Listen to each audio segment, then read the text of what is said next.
જીવનભર જો સત્કર્મ કરશો ને તો આગળના જન્મમાં તમને સુખ મળશે જ. ભગવાન નિર્દય નથી.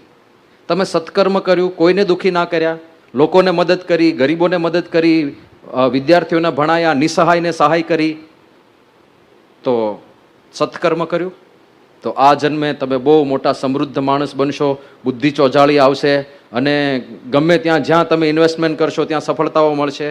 દેખાય છે તમને એવા લોકો દેખાશે દુનિયામાં. આપણને એમ થાય કે આને હારી જાજી ખબર પડતી નથી, પણ જ્યાં જાય તો ધનના ઢગલા જ થાય છે ને ઘરમાં થાય. ગયા જન્મમાં કંઈક એવા સુકૃત કર્યા હશે.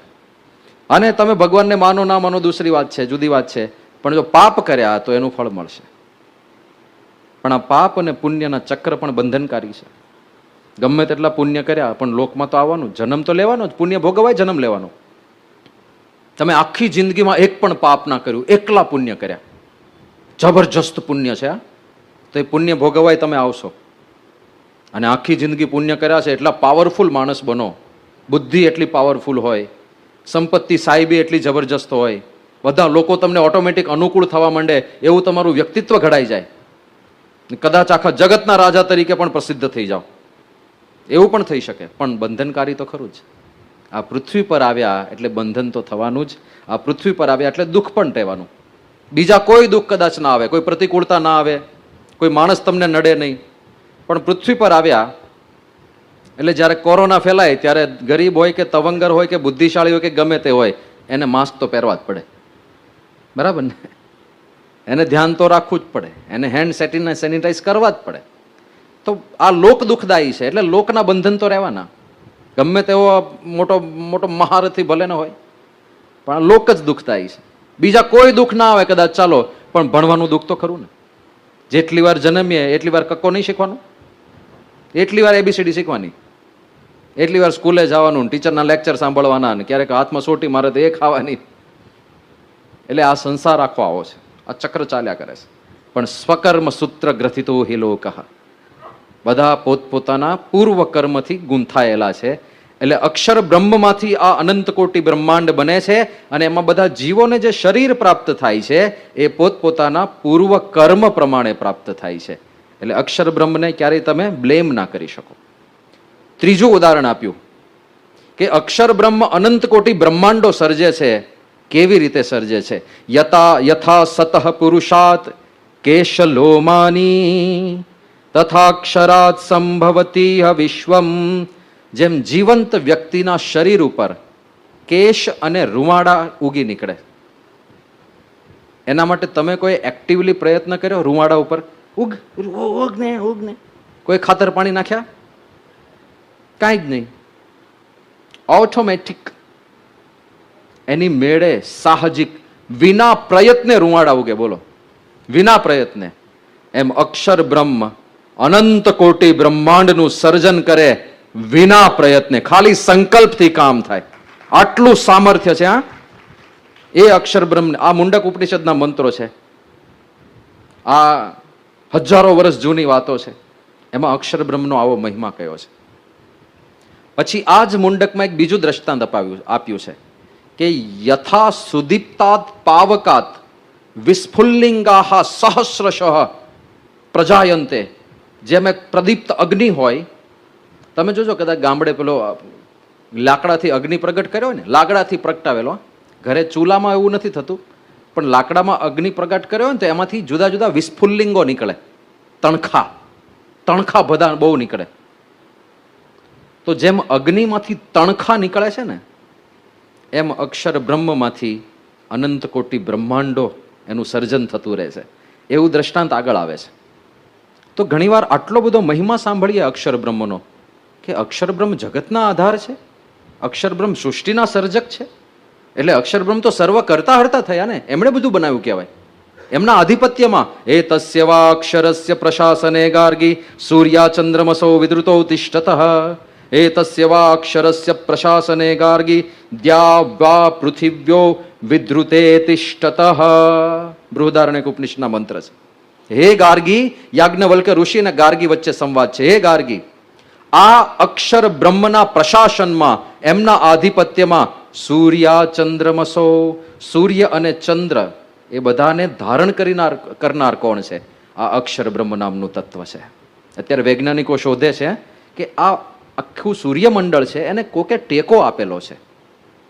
અને પેલી આઈન્સ્ટાઈનની થિયરીમાં પણ આવા કંઈક ફોર્સની એક વાત આવે છે. There is sum unknown force જે આ બધાને ધારણ કરી રાખે છે. તો આપણી પાસે છે જવાબ. અનનોન ફોર્સ એ જ આ અક્ષર બ્રહ્મ છે. અક્ષર બ્રહ્મ બધાને ધારણ કરી રાખે છે. એવું લખ્યું છે બૃહદારણ્યક ઉપનિષદ. સૂર્ય ચંદ્ર આ બધાને ટેકો કોણ આપે છે? ધારણ કોણ કરે છે? એતસ્ય વા અક્ષરસ્ય પ્રશાસને ગાર્ગી. પછી કહે છે એતદ આલંબનમ શ્રેષ્ઠમ એતદ આલંબનમ પરમ. આ જ શ્રેષ્ઠ આધાર છે, એ સર્વાધાર છે આ અક્ષર બ્રહ્મ. અને એતદ આલંબનમ જ્ઞાત્વા બ્રહ્મલોકે મહીયતે. આ આલંબન અક્ષર બ્રહ્મને જો જાણી લીધું તો એ અક્ષરધામમાં જતો રહેશે, એને કોઈ ના રોકી શકે. આવું બૃહદારણ્યક ઉપનિષદ કહે છે. સાથે સાથે બૃહદમાં જ બીજી એક વાત કરે છે કે યોવા એતદ અક્ષરમ ગાર્ગી અવિદિત્વા અસ્માત લોકાત પ્રૈતિ સકૃપણ. હે ગાર્ગી, કોઈ આ દુનિયામાં જન્મ્યો પણ અક્ષર બ્રહ્મને ઓળખ્યા વગર ઉપડી ગયો તો સકૃપણ એવું કીધું, એ બિચારો દયનીય પરિસ્થિતિ વાળો છે. અમુકને જોઈને આપણને દયા આવી જાય ને, કેવો બિચારો, કેવો કે જેણે આ અક્ષર બ્રહ્મને જાણ્યા નહીં, ભલે દુનિયાનો રાજા હોય, ભલે ધોમધોમ સાહેબી હોય, ભલે મોટો મોટો એક્ટર હોય, કેક્ટર હોય, ટ્રેક્ટર હોય, ક્રિકેટર હોય, જે હોય તે, પણ અક્ષર બ્રહ્મને જાણ્યા વગર ગયો, દયનીય પરિસ્થિતિ. આવું બૃહદારણ્યક ઉપનિષદ કહે છે. અક્ષર બ્રહ્મને જાણ્યા વગર ગયો તો કૃપણ, બિચારો દરિદ્ર છે, દયનીય છે, આખો જન્મ એને ખોયો. પણ અથય એ તદક્ષરમ ગાર્ગી વિદિત્વાસ્માન લોકાત પ્રેતિ સબ્રાહ્મણ. જે આ અક્ષર બ્રહ્મને જાણીને આ સંસાર છોડે છે એ સાચો બ્રહ્મજ્ઞાની બને છે, એ ભગવાનના ધામને પામે છે. આ બૃહદારણ્યક ઉપનિષદ કહે છે. જ્યાં હાથ નાખો ને ઉપનિષદમાં ત્યાં અક્ષર અને પુરુષોત્તમ છે. આ બધે અક્ષર બ્રહ્મનો મહિમા. તો આ બધો મહિમા સાંભળીને એવું થઈ જાય કે હારું, આ તો ભગવાનની વાત લાગે છે. આ અક્ષર નામનું તત્વ હશે આવું જુદું? આ તો ભગવાન જ હોવા જોઈએ. પણ આ બધું મુંડક ઉપનિષદમાં આવ્યું, અક્ષર અક્ષર અક્ષર અક્ષર. અને પછી બ્રહ્મ વિદ્યાની વ્યાખ્યા આવે છે મુંડકમાં. યેનાક્ષરમ પુરુષમ વેદ સત્યમ પ્રોવાચ તામ તત્વતો બ્રહ્મ વિદ્યા. બ્રહ્મ વિદ્યા કોને કહેવાય? જેનાથી અક્ષર બ્રહ્મ અને પુરુષોત્તમ પરબ્રહ્મનું તત્વતઃ જ્ઞાન થાય, એ જ બ્રહ્મ વિદ્યા. તો અહીંયા તો અક્ષર ને પુરુષ, પાછા પુરુષ નામનું બીજું તંત્ર આવ્યું. અને એમાં અક્ષર કોણ? તો એમાં પાછું અક્ષરાત સંભવતી વિશ્વમ, એ બધી વાત આવે. અને જ્યારે પુરુષનું નિરૂપણ કરે છે ત્યારે એવું કહેવાય છે અક્ષરાત પરતઃ પરઃ. એ પુરુષ એટલે કે પુરુષોત્તમ કેવા છે, એ પરબ્રહ્મ કેવા છે? એ તો અક્ષર બ્રહ્મથી પણ પર છે, એ તો એનાથી પણ આગળ જઈને બેઠા છે. તો અક્ષર બ્રહ્મને જ આપણે હજી સમજી નથી શકતા. એ અનંત બ્રહ્માંડો બનાવે છે અને વગર પ્રયત્ને બનાવે છે, ખાલી સંકલ્પ માત્રથી બનાવે છે. આવી સામર્થ્ય તો આ અક્ષર નામના તત્વમાં છે. અને પરબ્રહ્મ માટે એવું કહેવાય છે અક્ષરાત પરતઃ પરઃ. એ અક્ષર બ્રહ્મથી પણ ક્યાંય પર છે. તમે મોઢેથી જે વિશેષણો બોલી શકો ને એ બધા અક્ષર બ્રહ્મમાં સેટ થઈ જાય. તમે કહો સર્વ કરતા હરતા, અક્ષર બ્રહ્મ પણ સર્વ કરતા હરતા છે. તમે કહો સર્વ નિયામક, એ પણ સર્વ નિયામક છે. તમે કહો માયાથી પર જઈને બેઠા હોય છે, અક્ષર બ્રહ્મ પણ માયાથી પર જઈને બેઠા હોય છે. તમે કહો સૃષ્ટિના સર્જક, અક્ષર બ્રહ્મ પણ સૂર્યના સર્જક છે. જે વિશેષણ નાખો, દયાળુ રાખો, સર્વ રક્ષક રાખો, બધું જાણનાર સર્વજ્ઞ રાખો, યહ સર્વજ્ઞ સર્વવિદ યસ્ય જ્ઞાનમયમ તપઃ, એ બધું અક્ષર બ્રહ્મ માટે લખાયેલું જ છે. તો પરબ્રહ્મ માટે શું બચ્યું? એક જ કહેવાનું, અક્ષરાત પરતઃ પરઃ. આ તો અક્ષર બ્રહ્મથી પણ આગળ છે. અને મોહન સાંઈ મહારાજ તો એક વખત એવું બોલ્યા હતા. મોહન સાંઈ મહારાજ કે અક્ષર બ્રહ્મ એક જ છે તત્વતઃ, પણ કદાચ અનંત અક્ષર બ્રહ્મ હોય તો એ અનંત ભેગા થઈને પણ એક પરબ્રહ્મની તોલે ના થઈ શકે. ત્યાં પરબ્રહ્મ પરમાત્મા બેઠા છે. એટલે આ અક્ષર પુરુષોત્તમ સિદ્ધાંત છે. તો પહેલા તો અક્ષર બ્રહ્મ એ અનાદિકાળથી માયા પર છે, એ પરબ્રહ્મ પુરુષોત્તમના સેવક છે, દાસ છે. આ જે સિદ્ધાંત સૌથી પહેલા કોઈએ સમજાવ્યો, ભગવાન સ્વામિનારાયણે સમજાવ્યો. અને બહુ સ્પષ્ટપણે મહારાજ કે એ અક્ષર ભગવાનના ધામ રૂપે તો છે જ, પણ એ જ અક્ષર ધામમાં સેવક રૂપે છે અને પરબ્રહ્મની સેવામાં છે. હવે આ છે ને, આ કોણ કહી શકે કે અક્ષરધામમાં એ જ અક્ષર બ્રહ્મ સેવક રૂપે પણ છે? આ નિરૂપણ કોણ કરી શકે? એ પરબ્રહ્મ પરમાત્મા જે પોતે જોતા હોય સામે કે અહીંયા પણ છે, મૂર્તિમાન છે, બધાના આદર્શ રૂપે ત્યાં ઊભા છે, એ જ બોલી શકે. બાકી આ વર્ણન બીજું કોઈ ના કરી શકે. તો આમ શાસ્ત્રનું જ્યારે આપણે અધ્યયન કરીએ તો વાતે વાતે આપણને જે આપણો અક્ષર પુરુષોત્તમ સિદ્ધાંત છે એ જ રિફ્લેક્ટ થતો દેખાય. અને આ સમજો, આ વાતો ક્યારની છે? જ્યારે બ્રહ્માંડો નહોતા બન્યા એ પહેલા આ બધું હતું. આ બ્રહ્માંડની રચના નહોતી થઈ, એની પહેલાંય બીજા બધા બ્રહ્માંડો હશે. બ્રહ્માંડો તો અનંત છે. કોઈક બ્રહ્માંડ અત્યારે બની રહ્યું હશે, કોઈક બ્રહ્માંડ અત્યારે નાશના આરે હશે, કોઈક બ્રહ્માંડ અત્યારે, આપણો તો અત્યારે હજી આ બ્રહ્માંડ હજી 50 વર્ષનું થયું. 100 વર્ષ બ્રહ્માંડની આવરદા હોય. આપણા 100 નહીં હો, બ્રહ્માજીના 100. તો આ બ્રહ્માંડ 50 વર્ષનું થયું છે. અને દ્વિતીય પરાર્ધે શ્રી શ્વેત વારાહ કલ્પે બીજા પરાર્ધનો હજી આરંભ થયો છે. એટલે અડધી ઉંમરે પહોંચ્યું છે આ બ્રહ્માંડ. પણ કોઈક બ્રહ્માંડ એવું હશે કે હજી જન્મ્યું જ હશે તાજું તાજું. કોઈક બ્રહ્માંડ એવું હશે કે હવે બહુ ઘરડું થઈ ગયું ને હવે ધ્વસ્ત થવાના આરે હશે. કોઈક બ્રહ્માંડ 75 વર્ષનું થયું હશે, કોઈક 90નું થયું હશે. કોઈક બ્રહ્માંડમાં શ્રીજી મહારાજ ગયા હશે, કોઈક બ્રહ્માંડમાં નહીં પણ ગયા હોય, જે જવાના બાકી હશે. કોઈક બ્રહ્માંડમાં શ્રીજી મહારાજ પોતે પ્રગટ પણ હશે, સાક્ષાત ચરિત્રો કરતા હશે. અત્યારે આપણે જેમ 7મી પેઢી ચાલે છે મહંત સાઈ મહારાજ, એમ કોઈક બ્રહ્માંડની અંદર 1005મી પેઢી ચાલતી હશે અને ત્યાં એકદમ ફૂલગુલાબી સત્સંગ ચાલતો હશે. અનંત કોટી બ્રહ્માંડનો ખેલ છે. હા, પણ આ બ્રહ્માંડો નહોતા, એ પેલાના આ પર તત્વો છે. અનંત કોટી બ્રહ્માંડની ઉપર અક્ષર બ્રહ્મ અને પરબ્રહ્મ વિરાજે છે અને બંને એક જ છે. પાછું એક વચનનો પ્રયોગ થાય છે. એટલે ઘણીવાર એક એવું મિસકન્સેપ્શન હિન્દુ ધર્મ વિશે પરદેશમાં બહુ છે કે હિન્દુ ધર્મ એટલે કેવો ધર્મ? આ religion which believes in multiple gods. એક એવો ધર્મ જે ઘણા બધા ભગવાનમાં માને છે. સારું, એ સમજવાનું છે થોડું. આપણે ત્યાં ઘણા બધા ભગવાન છે, વાત સાચી. આપણે ત્યાં ઘણા બધા દેવો છે, એ વાત પણ સાચી.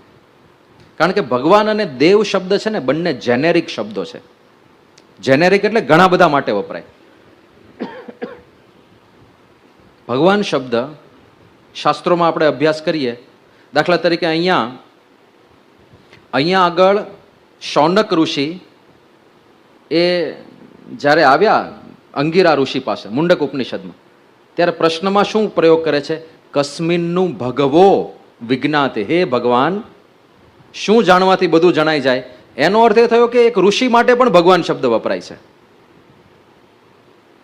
ભગવાન શબ્દનો અર્થ ભગ વાળો એવો થાય. જેની અંદર ભગ હોય એને ભગવાન કહેવાય. જેમ ધનવાન કોને કહેવાય? જેની પાસે ધન હોય એને ધનવાન કહેવાય. જ્ઞાનવાન કોને કહેવાય? જેની પાસે જ્ઞાન હોય. વિદ્યાવાન કોને કહેવાય? જેની પાસે વિદ્યા હોય. એમ ભગવાન જેની પાસે ભગ હોય. હવે આ ભગ શું છે એ સમજાવો. તો 6 પ્રકારના ભગનું નિરૂપણ શાસ્ત્રોમાં મળે છે. જ્ઞાન, શક્તિ, વીર્ય, તેજ, આવા બધા ભગ છે. પણ આ 6 માંથી એક પણ ભગ હોય ને તોય ભગવાન કહી શકાય. જેમ ધનવાન તો લાખ રૂપિયા હોય એ ધનવાન તો કહેવાય જ, પણ કરોડ હોય તોય ધનવાન કહેવાય, પણ અબજ હોય તોય ધનવાન કહેવાય, પણ 1000 અબજ હોય તોય ધનવાન કહેવાય. પણ ધનવાનમાં ફેર છે ને, ફેર છે. એમ કોઈકની પાસે ખાલી જ્ઞાન હોય કોઈ એક વિષયનું તો એ પણ ભગવાન પદવીને પામેલા છે. દાખલા તરીકે સંસ્કૃતનું વ્યાકરણ જેમણે લખ્યું, પાણીની, એને વ્યાકરણનું સારામાં સારું જ્ઞાન, તો એની આગળ ભગવાન વિશેષણ લાગે છે, ભગવાન પાણીની. તો ભગવાન શબ્દ બહુ જેનેરિક છે, ઘણા બધા માટે વપરાય છે. અમુક જગ્યાએ રાજા માટે પણ ભગવાન શબ્દનો પ્રયોગ થયેલો દેખાય છે. પછી બીજો શબ્દ છે દેવ. હા, અને પરબ્રહ્મ પરમાત્માની વાત થઈ હોય ને તો ત્યાંય ભગવાન શબ્દ વપરાય છે. એટલે આખી આમ સ્પેક્ટ્રમ છે, છેક સુધી વાપરી શકાય. જેમ શ્રીમાન શબ્દ બધા માટે નથી વાપરતા આપણે, શ્રીમાન, તમને પણ બધા શ્રીમાન કહેતા જ હશે ને, તો ભગવાનને પણ શ્રીમાન કહી શકાય, એના જેવું છે. ભગવાન એવો શબ્દ છે. દેવ પણ એવો શબ્દ છે. દેવ એટલે જ્યાં થોડી કંઈક દિવ્યતા દેખાય એ બધાને દેવ શબ્દથી વપરાય છે. ઇન્દ્રને પણ દેવ કહેવાય છે. પછી દેવો કે દેવ, મહાદેવ, શંકર ભગવાનને પણ દેવ કહેવાય છે. પણ ક્યાં ઇન્દ્ર અને ક્યાં શંકર ભગવાન? ઇન્દ્રને જ્યારે જ્યારે પ્રશ્ન થાય ત્યારે શરણાગતિ ત્યાં લેવા જાય, પ્રભુ રક્ષા કરો બાપુ, હવે નહીં સહન થાય, આ દાનવો મારી નાખશે બાપા, તમે કંઈક દયા કરો. તો ઇન્દ્રનું તો કઈ વજૂદ જ નથી મહાદેવ પાસે. પણ બેવ માટે દેવ શબ્દ તો વપરાય જ. પણ ઋષિ માટે પણ દેવ શબ્દ વપરાય, રાજા માટે પણ દેવ શબ્દ વપરાય. નરદેવ એટલે રાજા થાય. અને પરબ્રહ્મ પરમાત્મા માટે પણ દેવ શબ્દ વપરાય. અધ્યાત્મ યોગાધિગમેન દેવમ મત્વા હર્ષ શોકો જહાતી. તો ત્યાં આગળ દેવ શબ્દ પરમાત્મા પરબ્રહ્મ માટે વપરાયો છે. અને તમે બધાય દેવતાઓ છો. પતિદેવ, ઓમ પતિદેવાય નમઃ છો ને બધા પતિદેવ કોઈક ને કોઈકના. તો દેવ શબ્દ તો પતિદેવ માટે વપરાય છે. તો દેવ શબ્દ પણ બહુ જેનેરિક છે, ભગવાન શબ્દ પણ જેનેરિક છે. તો એ લોકોને મિસકોન્સેપ્શન આને લીધે થયું, આ વ્યાકરણને શબ્દના અર્થ જાણતા ના હોય, એટલે કે આ લોકો ભગવાન શબ્દ ગોડનું સમાનાર્થી છે અને દે બિલીવ ઇન મલ્ટિપલ ગોડ્સ. પણ એવું નથી. આપણે ત્યાં પરબ્રહ્મ તો એક જ છે. પરબ્રહ્મ પરમાત્માની વાત કરો, સર્વોપરી સત્તાની વાત કરો, તો એ તો એકમાત્ર એક જ છે. અને એ પણ સ્પષ્ટપણે આંકડા સાથે ઉપનિષદ કહે છે. આંકડો પણ લખ્યો છે. દાખલા તરીકે કઠોપનિષદની અંદર જ્યાં પરબ્રહ્મ પરમાત્માનું નિરૂપણ કરે છે યમરાજ નચિકેતા સામે, ત્યાં લખે છે વિશેષણો, એકો વશી સર્વભૂતાંતરાત્મા એકમ બીજમ બહુધા યહ કરોતિ. કયા વિશેષણો કહે છે પરબ્રહ્મ પરમાત્મા માટે? એક.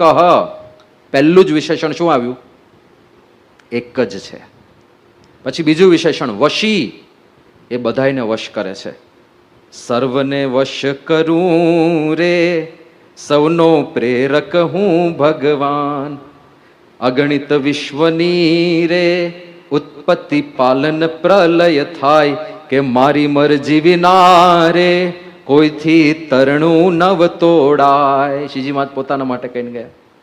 તો એકો વશી, એ બધાને વશ કરે, એના કંટ્રોલમાં બધું હોય. અને સર્વભૂતાંતરાત્મા, એ આપણા બધાની અંદર અંતરાત્મા તરીકે પણ બેઠેલા છે.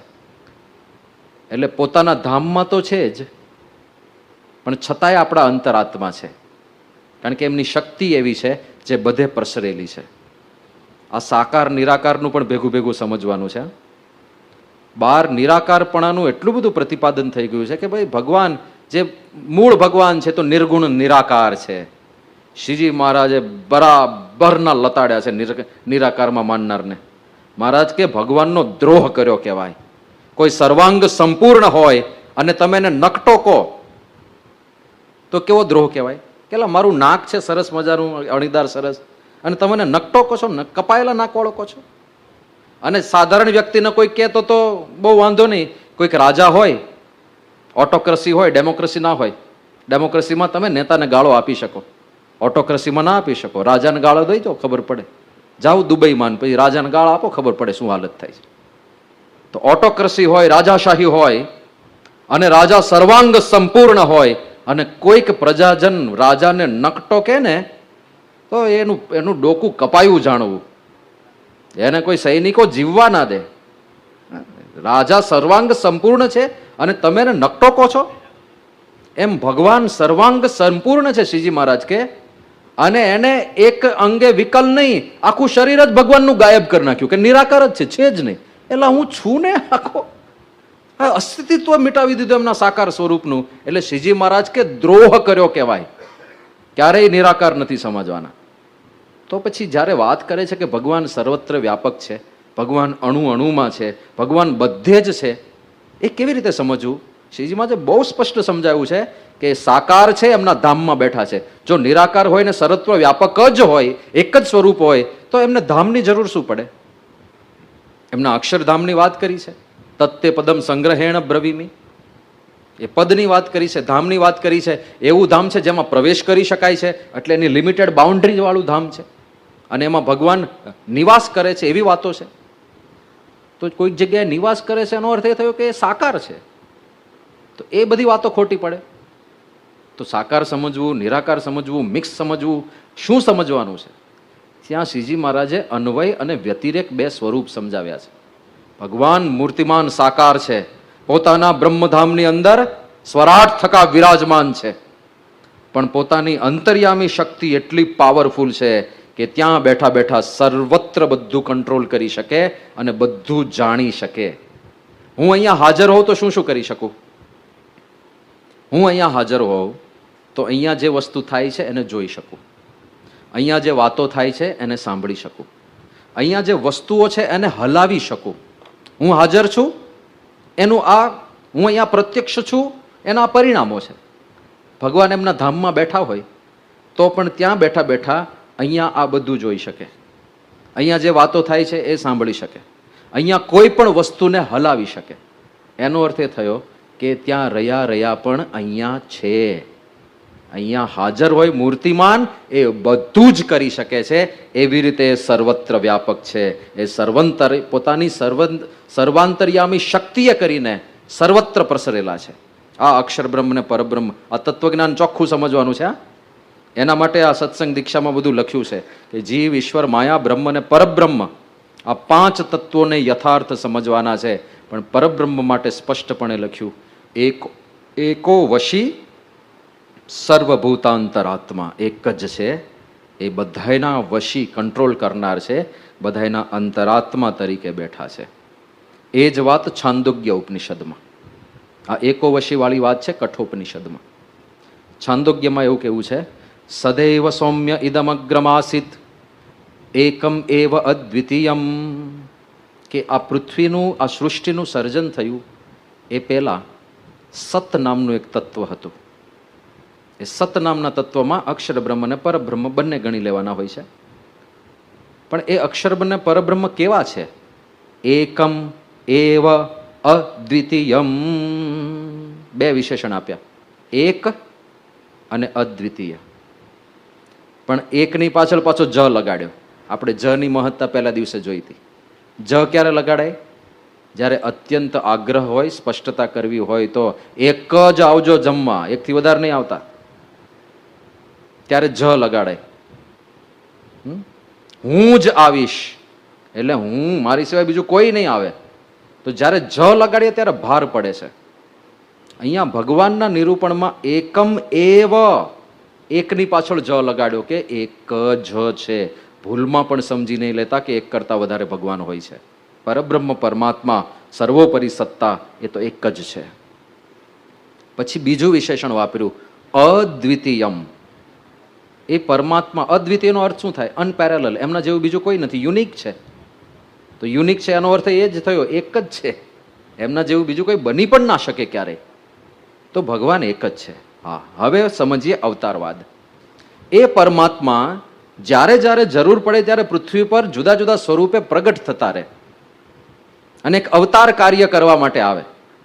એ દરેક અવતારનું એક લક્ષ્ય હોય, એ લક્ષ્ય સિદ્ધ થાય એટલે જતા રહે. આખી માનવજાતના ઉદ્ધાર માટે નથી આવતા, ધર્મના સ્થાપન માટે આવે છે, પણ બધાના દુઃખ ટાળવા નથી આવતા, કારણ કે બધા દુઃખ જે ભોગવે છે એ પોતપોતાના કર્મ પ્રમાણે ભોગવે છે. એમાં એ ડિસ્ટર્બન્સ નથી કરતા, એ સિસ્ટમ તો એમણે ગોઠવેલી જ છે. પણ જો પોતાનો ભક્ત હોય તો એક ભક્ત માટે એક્સક્લુઝિવ અવતાર લઈને આવે. હા, એક જ ભક્ત હતો પ્રહલાદ, એક જ, અને એક માટે થઈને હિરણ્યકશિપુએ જ્યારે ત્રાસ આપ્યો અને ત્રાસ એની પરાકાષ્ઠા ઉપર પહોંચ્યો, અને હિરણ્યકશિપુએ પ્રહલાદને કીધું કે ક્યાં છે તારો ભગવાન? કે એ તો પિતાજી કણ કણમાં છે, ક્યાં નથી એ પૂછો. આ થાંભલામાં છે? આ થાંભલામાં પણ છે. અને ગદાથી પ્રહાર કર્યો થાંભલા ઉપર. હિરણ્યકશિપુએ થાંભલો ફાડીને પ્રગટ થયા. અને હિરણ્યકશિપુએ વરદાન માગેલા કે હું ઘરની અંદર ના મરું, ઘરની બહાર ના મરું, હું દિવસે ના મરું, રાત્રે ના મરું, હું ભૂમિ ઉપર ના મરું, આકાશમાં ના મરું, હું અસ્ત્રથી ના મરું, શસ્ત્રથી ના મરું, હું મનુષ્યથી ના મરું, પશુથી ના મરું. આવા વરદાન માગેલા અને ભગવાને બધામાંથી રસ્તા કાઢ્યા.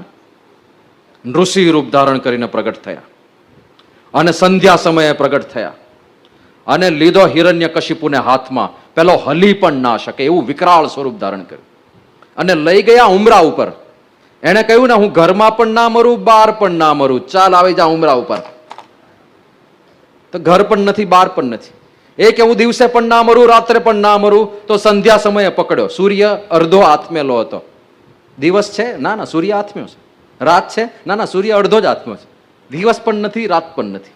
સંધ્યા સમયે ઉપાડ્યો કે હું જમીન પર પણ ના મરું, આકાશમાં પણ ના મરું. તો વચ્ચે ખોળામાં પકડી રાખ્યો. લટક ભાઈ હવે તું. પછી કે હું અસ્ત્રથી પણ ના મરું, શસ્ત્રથી પણ ના મરું. નખથી માર્યો, નખથી ફાડી નાખ્યો આખો. અસ્ત્ર પણ નથી, શસ્ત્ર પણ નથી. અને હું મનુષ્યથી પણ ના મરું, પશુથી પણ ના મરું. તો મનુષ્ય અને પશુ અડધું અડધું 50-50 કરીને આવ્યા છે ભગવાન. આવી જા મેદાનમાં. અને એક ભક્ત માટે સ્પેશિયલ અવતાર. અને પછી કઈ ઋષિ ભગવાન ટેબલ નાખીને બેઠા નથી, હાલો ભાઈ આવ્યો છો તો બધા પ્રશ્નો સોલ્વ કરતા જાઓ, હાલો હાલો જે કઈ સમસ્યા હોય બધા રજૂ કરતા જાઓ. કાંઈ નહીં. પ્રહલાદની રક્ષા થઈ, પ્રહલાદને સિંહાસન સોંપ્યું. એટલે ઋષિ ભગવાનને દેહ છોડવો તો એટલે શંકર ભગવાન શરભનું રૂપ લઈને આવ્યા. બંને યુદ્ધ કર્યું પરસ્પર અને બંને દેહ છોડીને જતા રહ્યા. તો એ પોતાનો એક ભક્ત હોય ને, એક ભક્ત માટે સ્પેશિયલ આવવા તૈયાર છે. અને એક અવતાર કાર્ય એમનું નિશ્ચિત હોય છે, એ કરીને જતા રહેશે. ઘણીવાર લોકો પૂછતા હોય છે ને કે આ કોરોના આવ્યો ત્યારે ભગવાન ક્યાં ગયા હતા? હુઈ ગયા હતા? એટલે કોરોના લાવનાર જ એ છે. એમણે જ લાવ્યો છે કોરોના. તો એમ ઘણીવાર દુઃખ જોઈને માણસને બહુ પીડા થઈ જાય કે આરું આ બહુ દુઃખી છે આટલા બધા, તો ભગવાન જેવું કઈ લાગતું નથી. આટલા બધા લોકો દુઃખી કેમ થાય છે? બધા પોતાના કર્મથી દુઃખી થાય છે ભાઈ. કેવા કેવા પાપ કરે છે દુનિયામાં લોકો ખબર છે? અને પાપનું પુણ્ય, એ પાપનું ફળ ભોગવવા નહીં આવવું પડે કોઈને? આવવું જ પડે ને? ના આવવું પડે? અત્યારે આ મોબાઈલમાં કેવા કેવા કાંડ ચાલે છે. કેટલા લોકોની સંપત્તિ લૂંટાય. હમણાં કંઈક આંકડો બહાર પડ્યો, આખી દુનિયામાં મોબાઈલ સ્કેમની અંદર લાખ કરોડથી વધારે રૂપિયા લોકોએ ગુમાવ્યા. લાખ કરોડ. લાખ અથવા કરોડ એવું નથી બોલતો હું. લાખ પાછળ પાછા કરોડ લગાડવાના. 1000 કરોડ, 10,000 કરોડ, 1 લાખ કરોડથી વધારે રૂપિયા લોકોએ મોબાઈલના સ્કેમમાં ગુમાવ્યા. નાના નાના નિર્દોષ બાળકો આ વિડીયો ગેમના જે આદિ બને છે. પહેલા લોકોને પૈસા કમાવા છે અને અહીંયા છોકરાઓની જિંદગીઓ બરબાદ થાય છે. અને એ મોબાઈલ ગેમ બનાવનારા જાણે છે કે આ ગેમ જે અમે બનાવી એ ઘાતક છે, બાળકોની માનસિકતાને વિકલાંગ કરી નાખે એવી આ બધી ગેમ્સ છે. છતાં એ લોકો બનાવે છે કારણ કે એમને પૈસા કમાવા છે. તો આ બધા ઘાતક કૃત્યો જે કરતા હશે એને સજા નહીં આપે ભગવાન? આ બધું જોનાર કોઈ નહીં હોય? આ બધું આધિપત્ય રહિત હશે? અને એમની સજા તો પાવરફુલ હોય પાછી, એ કોઈને છોડે નહીં. એમનું કઈ સરકારની જેવું તંત્ર નથી કઈ. સરકાર પાસે સજાની લિમિટેશન છે, સામે દયા પણ છે. કારણ કે કોઈ પણ ગુનો 100% પ્રૂવ થાય એવું અઘરું છે કોર્ટમાં. ખોટી ગવાહી ને આ ને ખોટા સબૂત ને. એટલે સરકારે લિબરલ રહેવું પડે. ભગવાન કાંઈ લિબરલ રહેતા નથી. જેટલું તે બીજા ઉપર વિતાવ્યું છે એટલું તારા પર વીતશે જ. એમાં મિનમેક ફરક નથી. તમે કહો ભગવાન કેમ આવું બધું, આ કેઓસ કેમ છે? તો કેઓસ એમણે રાખ્યો જ છે. તમે તમારું ભોગવવા આવો એટલા માટે કેઓસ છે જ. એમની જ રચના છે આ બધી. તો ભગવાન જ્યાં સુધી સમજાય નહીં ને આ તત્વ, એટલા માટે ભક્ત માટે એ આવશે. ભક્ત વત્સલ છે. એક ભક્ત માટે સ્પેશિયલ અવતાર ધારણ કરીને આવશે. પણ જ્યારે એમનો ઉદ્દેશ્ય પરમ કરુણાએ કરીને અનંત જીવોના ઉદ્ધાર માટે આવે, અનાદિ અજ્ઞાનના નાશ માટે આવે, પોતાનું સકલ ઐશ્વર્ય લઈને આવે, સાથે પોતાના દિવ્ય પાર્ષદો લઈને આવે અને પોતાના ધામ અક્ષરધામને લઈને પરબ્રહ્મ પોતે સંપૂર્ણ પ્રગટ થાય, ત્યારે એ આભા જુદી હોય, એ પ્રભાવ જુદો હોય, એ દિવ્યતા જુદી હોય, એ આકર્ષણ જુદું હોય. અને એ આપણને અનુભવ થયો આપણા ઈષ્ટદેવ પરબ્રહ્મ ભગવાન શ્રી સ્વામિનારાયણ પૃથ્વી પર પધાર્યા. એમણે કહ્યું કે ધામને જે વિશે મૂર્તિ છે, અક્ષરધામમાં જે મૂર્તિ છે અને અહીંયા તમારી સમક્ષ મૂર્તિ છે, એ બે વચ્ચે આટલો પણ ફરક નથી. આ એની એ જ મૂર્તિ આવી છે. શ્રીજી મહારાજ કે તેજને વિશે જે મૂર્તિ છે એ જ આ પ્રત્યક્ષ મહારાજ છે એમ જાણજો. મધ્યના 13માં સ્પષ્ટ આદેશ આપ્યો, આ એ જ સ્વરૂપ છે. અને એમના ચરિત્ર જોઈએ તોય આપણને નિશ્ચય થાય. આ પરબ્રહ્મની વાતો થાય છે ને, 5 તત્વમાં સર્વોપરી જે પરબ્રહ્મ તત્વ છે, જેના માટે કઠોપનિષદ એવું કહે છે, સા કાષ્ઠા સા પરાગતિ. આખો ક્રમ દેખાડે છે કઠોપનિષદમાં. ઇન્દ્રિયેભ્ય પરાહ્યર્થા અર્થેભ્યશ્ચ પરમ મનઃ. હવે આ સમજો, આખો ક્રમ, એની મજા છે. કેવું વિજ્ઞાન છે આપણે ત્યાં, એની આપણને ગરિમા સમજાશે. બહુ ભારે ભારે વાતો નથી લાગતી ને? આ બધું શાસ્ત્રનું થોડુંક છે ને. લે હા પાડે છે કાકા, ભારે લાગે છે? કરવી તો પડશે, પણ હવે સમજાય તે પાત્ર. હવે જો આખો ક્રમ દેખાડે છે કે કોણ કોના કરતા શ્રેષ્ઠ છે. ઇન્દ્રિયેભ્ય પરાહ યર્થાહ. અર્થ એટલે વિષય. ઇન્દ્રિયો કરતા વિષયો શ્રેષ્ઠ છે, એટલે વધારે પાવરફુલ છે. કેમ? ઇન્દ્રિયોને ખેંચીને લઈ જાય છે. ખેંચીને લઈ જાય ને. ના ખાવું હોય તો એ ખવડાવી દે, ના જોવું હોય તો કંઈક જોવાની ઈચ્છા, ખેંચીને લઈ જાય. ઇન્દ્રિયોને વિષયો ખેંચી જાય. એટલે ઇન્દ્રિયેભ્ય પરાહ યર્થાહ. ઇન્દ્રિય કરતા વિષયો પાવરફુલ છે, સબળ છે. અર્થેભ્યશ્ચ પરમ મનઃ. અર્થ કરતા પણ, વિષયો કરતા પણ મન પાવરફુલ છે. કારણ કે મન જો સબળ હોય ને તો ગમે તેવા પાવરફુલ વિષય હોય તો એ ના પાડ દે, નથી ખાવું. જા, આજે મારે એકાદશી છે, મારા ગુરુની આજ્ઞા છે, 56 ભોગ પડ્યા હશે તો હામું પણ નહીં જાઉં. હોય છે ને, બાળકો ના પાડી ત્યાં સ્કૂલમાં ખાવાની. પ્રવાસની અંદર ગયા હોય, પૂજા ભૂલી ગયા હોય તો 3 દિવસ ઉપવાસ કર્યા હોય પણ પાણીનું ટીપું ના પીધું હોય, એવા તો આપણે ત્યાં નાના નાના બાળકો છે. તો અર્થ કરતા, વિષયો કરતા મન એ ચડી જાય. કારણ કે મન જો પાવરફુલ હોય તો વિષયોને પણ તગેડી મૂકે. પણ મનસસ્તુ પરા બુદ્ધિ. મન કરતા બુદ્ધિ શ્રેષ્ઠ છે. કારણ કે મન ચાલે છે શેના આધારે?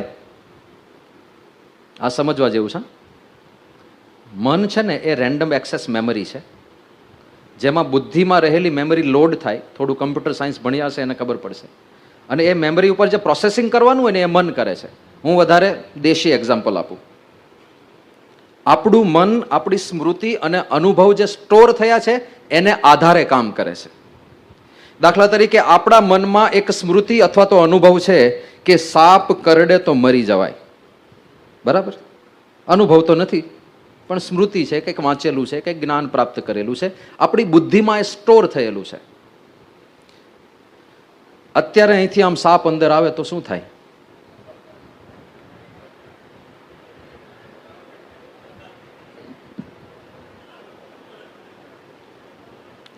સારંગપુરમાં એક વખત આવી જ રીતે સાંજની સભા, અમારે ત્યાં સંતોની સભા થાય ને, યુવકો પણ બેઠા હોય, હરિભક્તો પણ બેઠા હોય, સાંજની સભા ચાલતી હતી. એક છોકરો આવી સેવા કરતા હોય છે ઘણા બધા, કે સાપને રેસ્ક્યુ કરે. કોઈક જગ્યાએ સાપ નીકળ્યો હોય તો જાય, પકડે અને જંગલમાં છોડી દે, જેથી નિર્દોષ જીવની હત્યા ના થાય, એક સ્પીસીસ સચવાઈ જાય. તો એ 4-5 જાતના જુદા જુદા સાપ પકડીને જંગલમાં છોડવા જવાનો જ હતો. એ સારંગપુર રોકાયો હતો. એ કે સંતો છે તો હું સંતોને થોડું જ્ઞાન આપું કે કઈ કઈ જાતના સાપ હોય છે. એટલે એણે બધાય સાપ એક સભામાં જ બધું પ્રેઝન્ટેશન કરતો હતો કે આને આ પ્રકારનો સાપ કહેવાય, આ બિનઝેરી હોય છે, આવો દેખાય, આવી આવી ડિઝાઇન અંદર હોય, તો ગભરાવાનું નહીં, આ કરડે નહીં, અને કદાચ કરડે તો ખાલી લોહી નીકળે પણ ઝેર ના હોય આમાં. પછી બીજો સાપ કાઢ્યો, ત્રીજો સાપ કાઢ્યો, પેલી આંધળી ચાકર કાઢી, આંધળી હોય છે ને બંને બાજુ ચાલે ને. પછી એ બધું આખું એને બધું વ્યવસ્થિત સમજાવ્યું. પછી એ કે આ બધા તો બિનઝેરી હતા પણ એક કોબરા પકડાયો છે. કારણ કે નાનો જ છે, 3 ફૂટનું કોબરાનું બચ્ચું હતું. પણ આપણે ત્યાં કહેવત છે ને, નાનું તોય નાગનું બચ્ચું. એ કે આ નાનું જ છે પણ આની અંદર 2-3 જણને ખતમ કરવાનું ઝેર તો હોય, એટલું તો હોય. બેબી કોબરા છે પણ તમને ઢાળી દે આ. તો કે કાઢું બહાર? સંત કે હા કાઢો કાઢો કાઢો. તેને બહાર કાઢ્યો. પછી બધું સમજાવતો હતો કે આ સાપની પ્રકૃતિ કેવી હોય છે કે એની સામે કોઈ મૂવિંગ ઓબ્જેક્ટ હોય ને, પેલું બીન વગાડે છે ને, એ કે સાપ તો બેરો હોય છે, એને કંઈ સંભળાતી નથી બીન, પણ એ મૂવમેન્ટને ફોલો કરે. એની સામે કોઈક વસ્તુ હલતી હોય ને તો એ સતત ત્યાં જ જોયા કરે. એટલે પેલો એ છોકરો એક એનું પગનું પેલું ચંપલ કે બૂટ હતું એ સહેજ આમ હલાવ્યા જ કરે પેલા સાપની સામે, એટલે એનું નજર ત્યાં જ રહે. એ નવરો પડે તો કંઈક જતો રહે પાછો, એટલે આમ સતત હલાવતો હતો અને થોડો એ પણ ગભરાઈને દૂર રહેતો હતો, કારણ કે ઝેર કાઢ્યું નહોતું. ઝેર તો હતું જ ભાઈની અંદર. અને આ ચાલતું હતું ને એમાં લાઇટ ગઈ.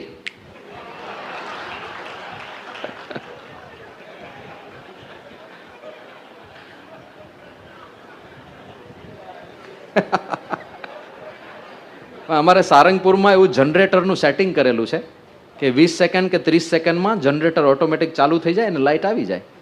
તો 30 સેકન્ડ પછી લાઇટ આવી, પણ નીચે કોઈ નહોતું બેઠું. આખો સભા મંડપ ખાલી, અને ખુરશીમાં જે બેઠા હતા એ પગ ઉપર ચડાઈને બેસી ગયા હતા ઉભડક. સદભાગ્ય સાપ ત્યાંનો ત્યાં જ હતો, ક્યાંય ગયો નહોતો. પણ આવું કેમ થયું? હવે જો આપણે સમજીએ છીએ, મનસસ્તુ પરા બુદ્ધિ. બુદ્ધિમાં એક સ્મૃતિ, એક નિશ્ચય પડેલો છે. બુદ્ધિનું કામ નિશ્ચય કરવાનું છે.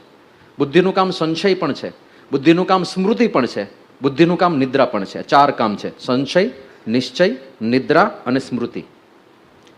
તો નિશ્ચય પડ્યો છે કે સાપ ઝેરી હોય ને મારી નાખે.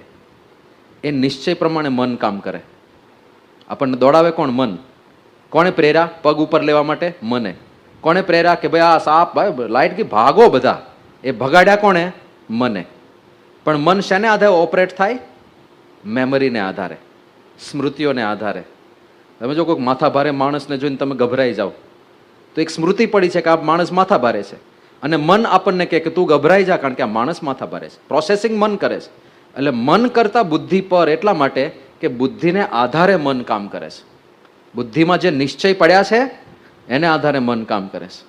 અને બુદ્ધિમાં જો આ પરબ્રહ્મનો યથાર્થ નિશ્ચય થઈ જાય ને જ્યારે, ત્યારે મન એવી ભૂમિકા પર જતું રહે કે કોઈ આપણને દુઃખી જ ના કરી શકે, કોઈ આપણને લેશ માત્ર પીડિત ના કરી શકે, શરીરના દુઃખ પણ ના અડી શકે. મન એ ભૂમિકા પર જતું રહે. તો મન કરતા બુદ્ધિ આગળ છે. પણ બુદ્ધેરાત્મા મહાન પરહ. બુદ્ધિ કરતા આપણો જીવાત્મા વધારે પાવરફુલ છે. કારણ કે મન, બુદ્ધિ, ઇન્દ્રિયો બધાને પ્રકાશિત કરનાર કોણ છે? બધાને એક્ટિવેટ કરનાર કોણ છે? જીવાત્મા. મન તો જડ છે, બુદ્ધિ પણ જડ છે, બધું જડ છે. જેમાં પંખો જડ છે ને, પણ એને એક્ટિવેટ કોણ કરે છે? ઇલેક્ટ્રિસિટી. આ ઘડિયાળ જડ છે, પણ એમાં એક સેલ નાખો તમે, ઇલેક્ટ્રિસિટી નાખો એટલે ઘડિયાળ એક્ટિવેટ થઈ જાય. એમ આપણું આ શરીર, ઇન્દ્રિયો, બુદ્ધિ, મન બધું જડ છે, પણ જેવો જીવાત્માનો પ્રવેશ થાય એટલે બધું એક્ટિવેટ થાય. એટલે જીવાત્મા એના કરતા પણ પર છે. આખો ક્રમ ચાલે છે. ઇન્દ્રિયેભ્ય પરા યર્થા અર્થેભ્યશ્ચ પરમ મનઃ મનસસ્તુ પરા બુદ્ધિર બુદ્ધેરાત્મા મહાન પરઃ. બુદ્ધિ કરતા આત્મા પર છે. અને મહતઃ પરમ અવ્યક્તમ. આત્મા કરતા પર એક તત્વ છે જેને અવ્યક્ત કહેવામાં આવે છે. એ અવ્યક્ત એટલે જ અક્ષર બ્રહ્મ. જીવાત્મા અને ઈશ્વરાત્મા કરતા પણ એક પરનું તત્વ છે જેને અવ્યક્ત કહેવાય છે. હવે એની આગળની વાત, અવ્યક્તાત પુરુષઃ પરઃ. અને અવ્યક્ત કરતા, અક્ષર બ્રહ્મ કરતા પણ પુરુષોત્તમ પરબ્રહ્મ પર છે. તો હજી આપણને એમ થાય ને કે આ આગળને ચલાવો ચલાવો, મજા આવે. ક્યાં સુધી જાય છે આ? હવે મુંડક ઉપનિષદ, કઠોપનિષદ કહે છે, શું કીધું? અવ્યક્તાત પુરુષઃ પરઃ. હવે પરાકાષ્ઠા ઉપર પહોંચી ગયા છે. એટલે હવે યમરાજ કહે છે, પુરુષાન્ન પરમ કિંચિત સા કાષ્ઠા સા પરાગતિ. પુરુષથી પર કોઈ જ નથી. પુરુષાન ન પરમ કિંચિત. એ પરબ્રહ્મ પુરુષોત્તમથી આગળ બીજું કોઈ તત્વ નથી. સા કાષ્ઠા, દેટ ઇઝ અપર લિમિટ, એ જ પરાકાષ્ઠા છે. સા પરાગતિ, સર્વથી ઉપરની કોઈ વસ્તુ તમે પામી શકો તો એ પરબ્રહ્મને પામી શકો. એ જ પરમ ગતિ છે, એનાથી આગળ કોઈ નથી. એ પરબ્રહ્મ પરમાત્મા એક જ છે. અને એ પૃથ્વી પર પ્રગટ થયા. એ આપણને મળ્યા આપણા ઈષ્ટદેવ ભગવાન સ્વામિનારાયણ. હવે પૃથ્વી પર કોઈ અવતાર પ્રગટ થાય, એ ભગવાન છે કે નહીં એ કેવી રીતે નક્કી થાય? આ પેચીદો પ્રશ્ન છે. ઘણીવાર પૂછાતું હોય છે કે કોઈ શાસ્ત્રમાં તો સ્વામિનારાયણ ભગવાનનું નામ છે નહીં, તો એ ભગવાન કેવી રીતે? તો એ શાસ્ત્રની વાત પણ થોડી સમજવા જેવી છે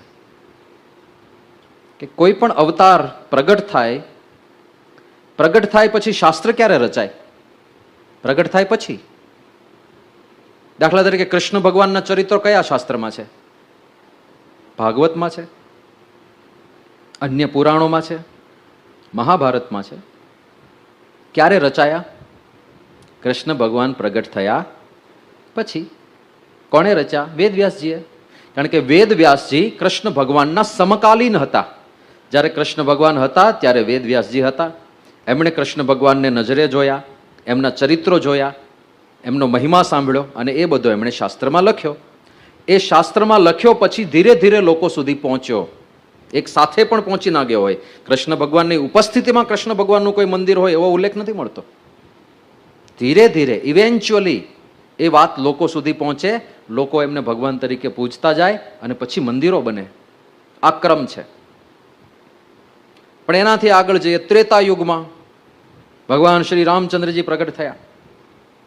એમના ચરિત્રો વાલ્મીકીજીએ નજરે જોયા.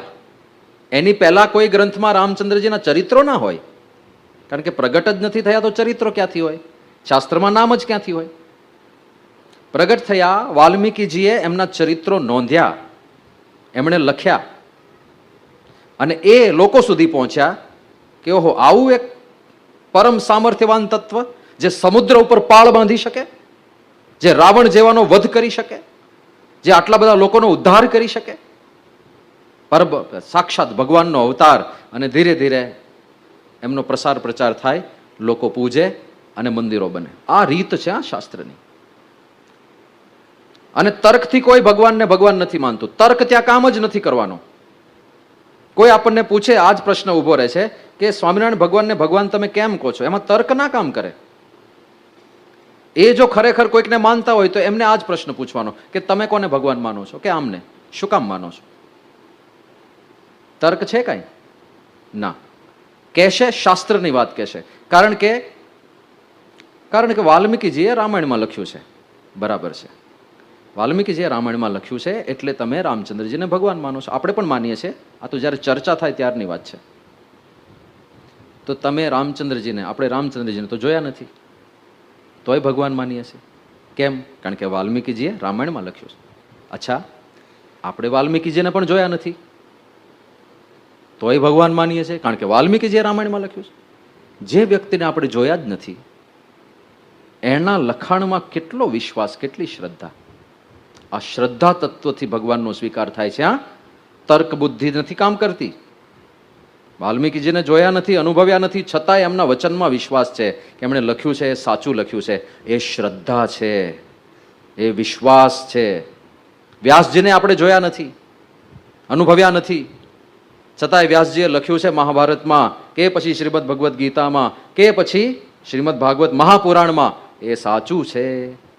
એક શ્રદ્ધા છે, એમાં કોઈ તર્ક કામ નથી કરતું. હવે એ જ રીત પ્રમાણે પરબ્રહ્મ ભગવાન શ્રી સ્વામિનારાયણને જુઓ. એ પૃથ્વી પર પધાર્યા, મહાસામર્થ્ય દેખાડ્યું, કેવા કેવા ઐશ્વર્ય રજૂ કર્યા અને એમના સમર્થ પરમહંસો દ્વારા પણ પરચાઓ દેખાડ્યા. એક પ્રભાવ પાથરી દીધો. એવું અદ્ભુત વ્યક્તિત્વ. અને એમને પરમહંસોએ પોતે નજરે નિહાળ્યા અને એમના અનુભવ શાસ્ત્રોમાં લખ્યા. તો જેમ વાલ્મીકીજીએ રામચંદ્રજીના ચરિત્રો લખ્યા અને એક રામાયણ શાસ્ત્ર છે, એમ નિષ્કુળાનંદ સ્વામીએ ભગવાન સ્વામિનારાયણને અનુભવ્યા. તો ભક્ત ચિંતામણી એ જ કક્ષાનું શાસ્ત્ર કહેવાય. એ જ સિસ્ટમ તો એ જ રહેવાની છે. પણ જેને ના માનવું હોય એને પગે લાગવું. આપણે પગે લાગવું. સિસ્ટમ તો આ જ છે. કોઈક સંતે લખ્યા છે ચરિત્રો જે પોતે અનુભવ્યા છે. અને આ જુઓ તો ખરા, કેટલા પરમહંસોએ કેટલી અદ્ભુત, આવું તો પહેલાના અવતારોમાં ક્યાંય નથી જોવા મળતું. શ્રીજી મહારાજના એમની ઉપસ્થિતિમાં એમને ભગવાન તરીકે જોઈને 35,000 કીર્તનો પરમહંસોએ બનાવ્યા છે. More than 35,000. હવે આવું તો ક્યાંય નથી. એમની ઉપસ્થિતિમાં એમની આ રીતે ભગવાન તરીકે પૂજા થતી હોય. અને આટલા બધા કીર્તનો એમની નાસિકા ઉપર કીર્તન બને, એમની આંખો ઉપર કીર્તન બને. આંખલડીની અણીએ વેંધ્યા, આંખલડીની અણીએ. એમની ચાલ ઉપર કીર્તનો બને, એમની મુસ્કની ઉપર કીર્તનો બને, એમના લટકા ઉપર લાલ તેરી લટકની મેં લલચાઈ લાલ તેરી. એમના લટકા ઉપર એ સભા ભરીને બેઠા હોય તો એના ઉપર કીર્તનો બને. દિવ્ય સભાપતિ રાય બેઠે, દિવ્ય સભાપતિ રાય. એ મહિલાઓને ત્યાં વાતો કરવા ગયા હોય અને ત્યાં જઈને વાતો કરી હોય એના ઉપર કીર્તન બની જાય. આજ મારે ઓરડે રે આવ્યા વિનાશી અલબેલ, ભાઈ મેં બોલાવ્યા રે સુંદર છોગાવાળો છે. એ માણકી ઘોડી ઉપર અસવાર થઈને જતા હોય તો માણકીએ ચડ્યા રે મોહન વન માણી. એ હોળી ખેલતા હોય તો હોરીના પદ બને. કેટલા બધા કીર્તનો પ્રગટ ભગવાન ઉપર બનાવ્યા. આ આશ્ચર્ય છે. અને પોતે તો અપાર સામર્થ્ય દેખાડ્યું જ. આમ તો શ્રદ્ધાથી જ સ્વીકારવાનું છે. શ્રદ્ધા યોગ્ય વ્યક્તિમાં હોવી જોઈએ. જેમ વ્યાસજીમાં શ્રદ્ધા રાખીને શ્રી કૃષ્ણજીને લોકો પરમાત્મા તરીકે સ્વીકારે છે, જેમ વાલ્મીકીજીમાં શ્રદ્ધા રાખીને રામચંદ્રજીને લોકો પરમાત્મા તરીકે સ્વીકારે છે, એમ આપણી તો પ્રગટ શ્રદ્ધા છે.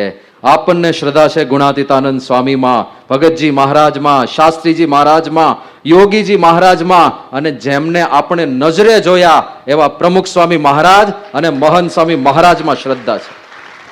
એ શ્રદ્ધાથી કોઈ પણને ભગવાન તરીકે સ્વીકારવાના હોય છે. ભગવાનનો નિશ્ચય પણ સંત થકી થાય છે. પણ એ સંતને ઓળખવામાં તમારે જેટલી બુદ્ધિ લડાવે એટલી લડાવો. એમની પવિત્રતા ચેક કરવામાં 5 વર્ષ કાઢી નાખો, વાંધો નહીં. પણ એકવાર પાકું થાય કે આ પરમ પવિત્ર તત્વ છે, પછી માથું મૂકી દેવાનું. પછી બુદ્ધિ ના લડાવવાની હોય.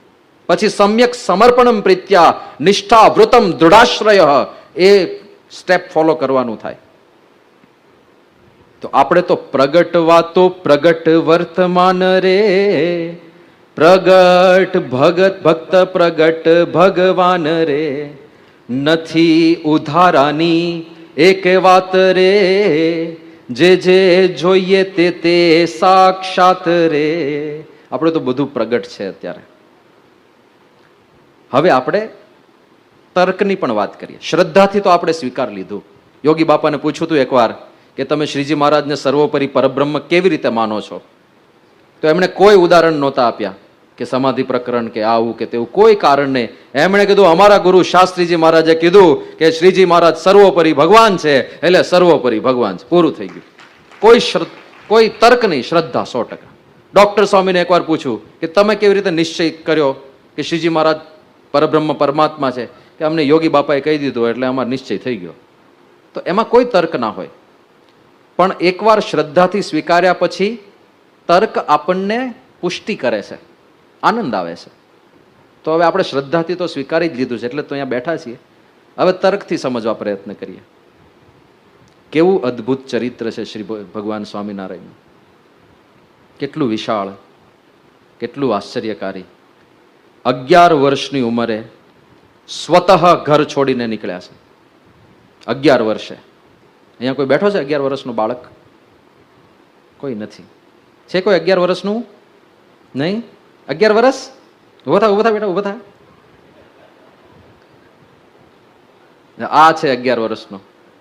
જવું છે હિમાલયમાં? હિમાલય શું એ ખબર નહીં હોય બિચારાને. બેસ જા બેટા, બેસ જા. આ ઉંમરે ઘર છોડ્યું, સ્વતઃ ઘર છોડ્યું. કોઈએ પ્રેરણા નથી આપી. કોઈએ કહ્યું નથી કે જાઓ સાધના કરો, જાતે જ. કારણ કે એમનું અવતાર કાર્ય જે હતું, दूसरा जो अवतार है सो तो कार्य कारण अवतार है, और मैं जो प्रकट हुआ हूं सो जीवों के अनादि अज्ञान के नाश के वास्ते, जीवों को ब्रह्म रूप करके आत्यंतिक कल्याण करने के वास्ते पुरुषोत्तम नारायण जो मैं वह मनुष्य जैसा बन्या हूं. આવું કહ્યું એમણે. તેમનો આ માસ્ટર પ્લાન હતો.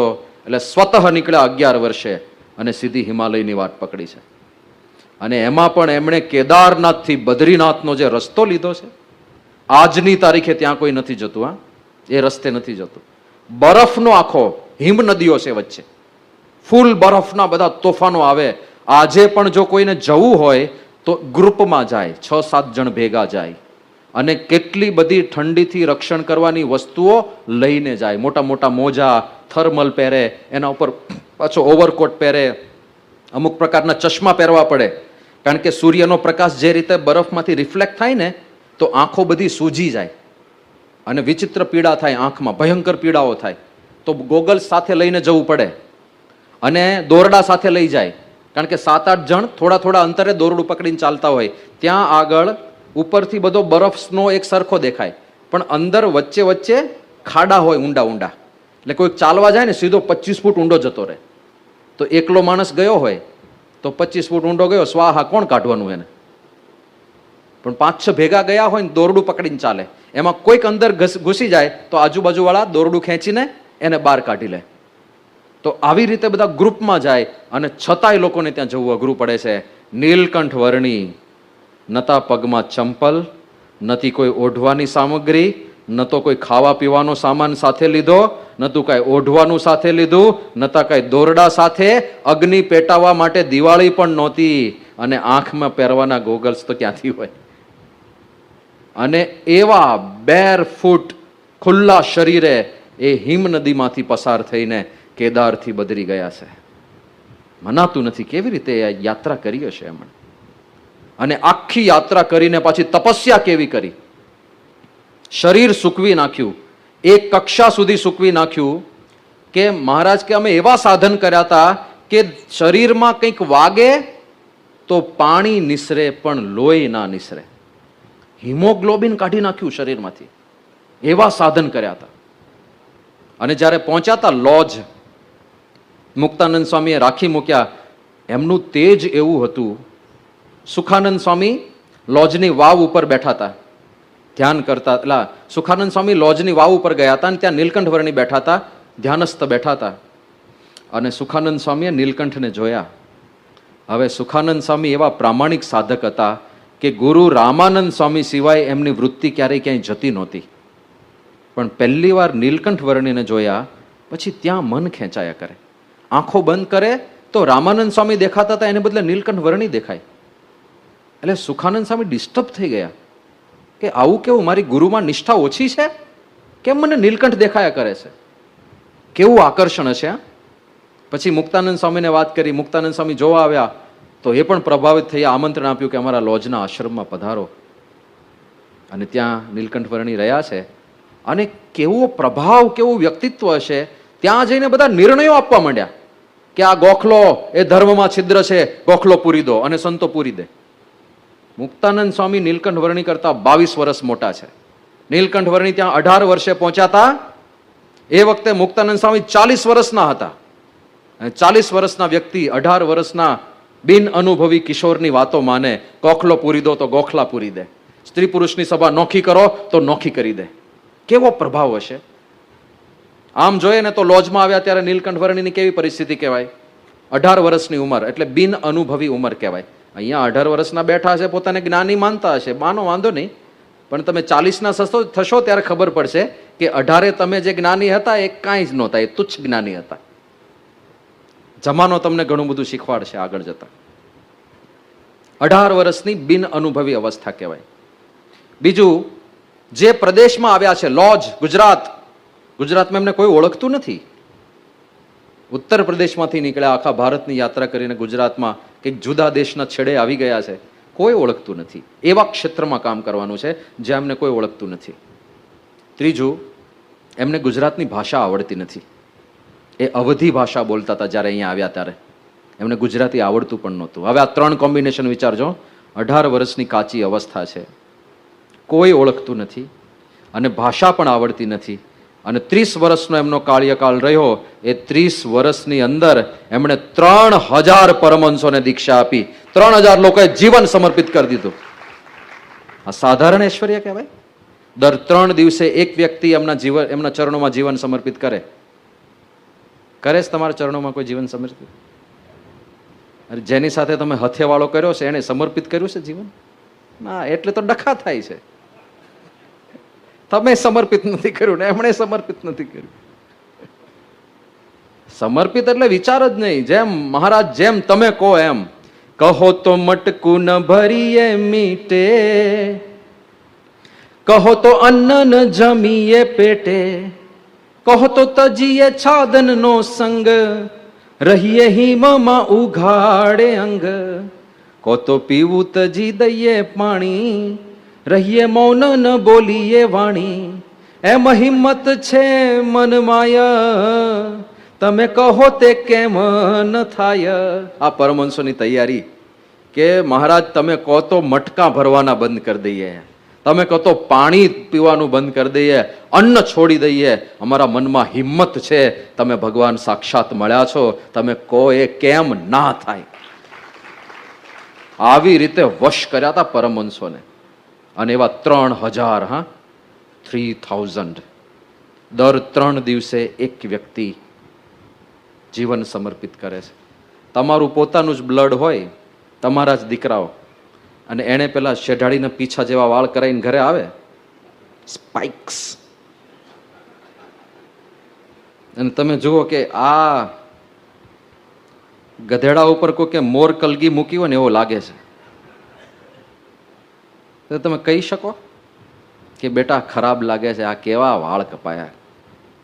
બાપા પપ્પાને બીક લાગે છે આજકાલ છોકરાઓની.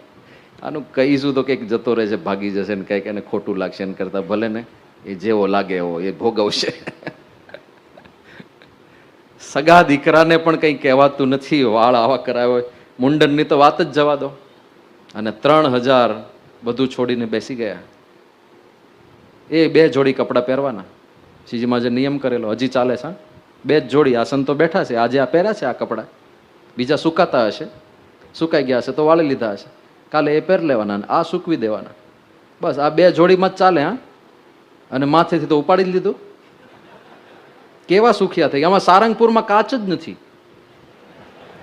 સારંગપુરમાં એક પણ કાચ નથી. કાચની જરૂર શું? અમારે આમ તો કંઈ કરવાનું ના હોય, તેલ નાખવાનું ના હોય, વાળ ઓળવાનું ના હોય. એક પણ જગ્યાએ કાચ નથી. સવારે ખાલી આ તિલક ચાંદલો કરવા માટે બધાની પૂજામાં જે કાચ હોય ને નાનો, એ કાચ, ત્યારે તમે જે કરવું એ કરી લો, બસ પૂરું. બાકી એક પણ કાચ ના મળે. એવા સુખિયા કરી દીધા ને. આ ચોઇસીસ છે ને, આ પણ આખો એક પેરાડોક્સ ઓફ ચોઇસીસ. આ યુવાનોને રસ પડે તો આવા કંઈક પુસ્તકો વાંચજો, એમ થોડી બુદ્ધિની કસરત થશે થોડી. Paradox of choices. જેટલા વધારે વિકલ્પ એટલી વધારે સ્ટ્રેસ, આવો સિદ્ધાંત છે. તમારી પાસે 17 જોડી કપડાં હોય અને કોલેજે જવું હોય, અને તમે આખો પેલો વોર્ડરોબ ખોલો, આજે કયા પહેરું? એ નિર્ણય લેતા ને 15 મિનિટ થાય. અમારે આ જ છે, આમાં બીજું કઈ તો કઈ છે નહીં. આ જ છે જે છે તે, કઈ ચિંતા જ નહીં, કોઈ ચોઈસ નહીં. આ જ એટલે વિચાર જ ના આવે. માથું ઓળવાનો વિચાર જ ના આવે, છૂટા થઈ ગયા, ચિંતા જ નહીં. અને આ દુનિયામાં થોડા વિચારશીલ માણસો હોય ને, એ આ ફંડાને અનુસરે છે. સ્ટીવ જોબ્સ, ખબર છે ને તમને? કયા કપડાં પહેરતા હતા? કાળું ટી શર્ટ અને બ્લુ જીન્સ, જીવનભર એક. હવે દુનિયાનો મહાધનાઢ્ય માણસ છે, કરોડોપતિ, અબજોપતિ છે, પણ એક જ કપડાં, કાળું ટી શર્ટ, બ્લુ જીન્સ. છે હિંમત? ના પાડે છે. ભૂલમાં આ પાડી દે, પાછા સ્વામી કઈક વળગાડી દે છે, લેંગો જબ્બુ.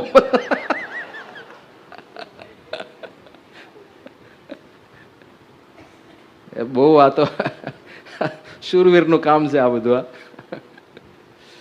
પણ શ્રીજી મહારાજે પરમહંસોને જે રીતે વશમાં કર્યા. બીજું,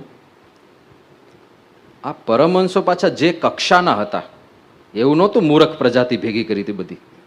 જેને ખબર ના પડે ને મૂર્ખા હોય એને તમે થોડા દિવસ સુધી એને ઉલ્લુ બનાવી શકો, કદાચ એને અંધારામાં રાખી શકો, એ લોકોને આમ એવું ભરમાવી શકો કે હું ભગવાન છું ને હું પરમાત્મા છું.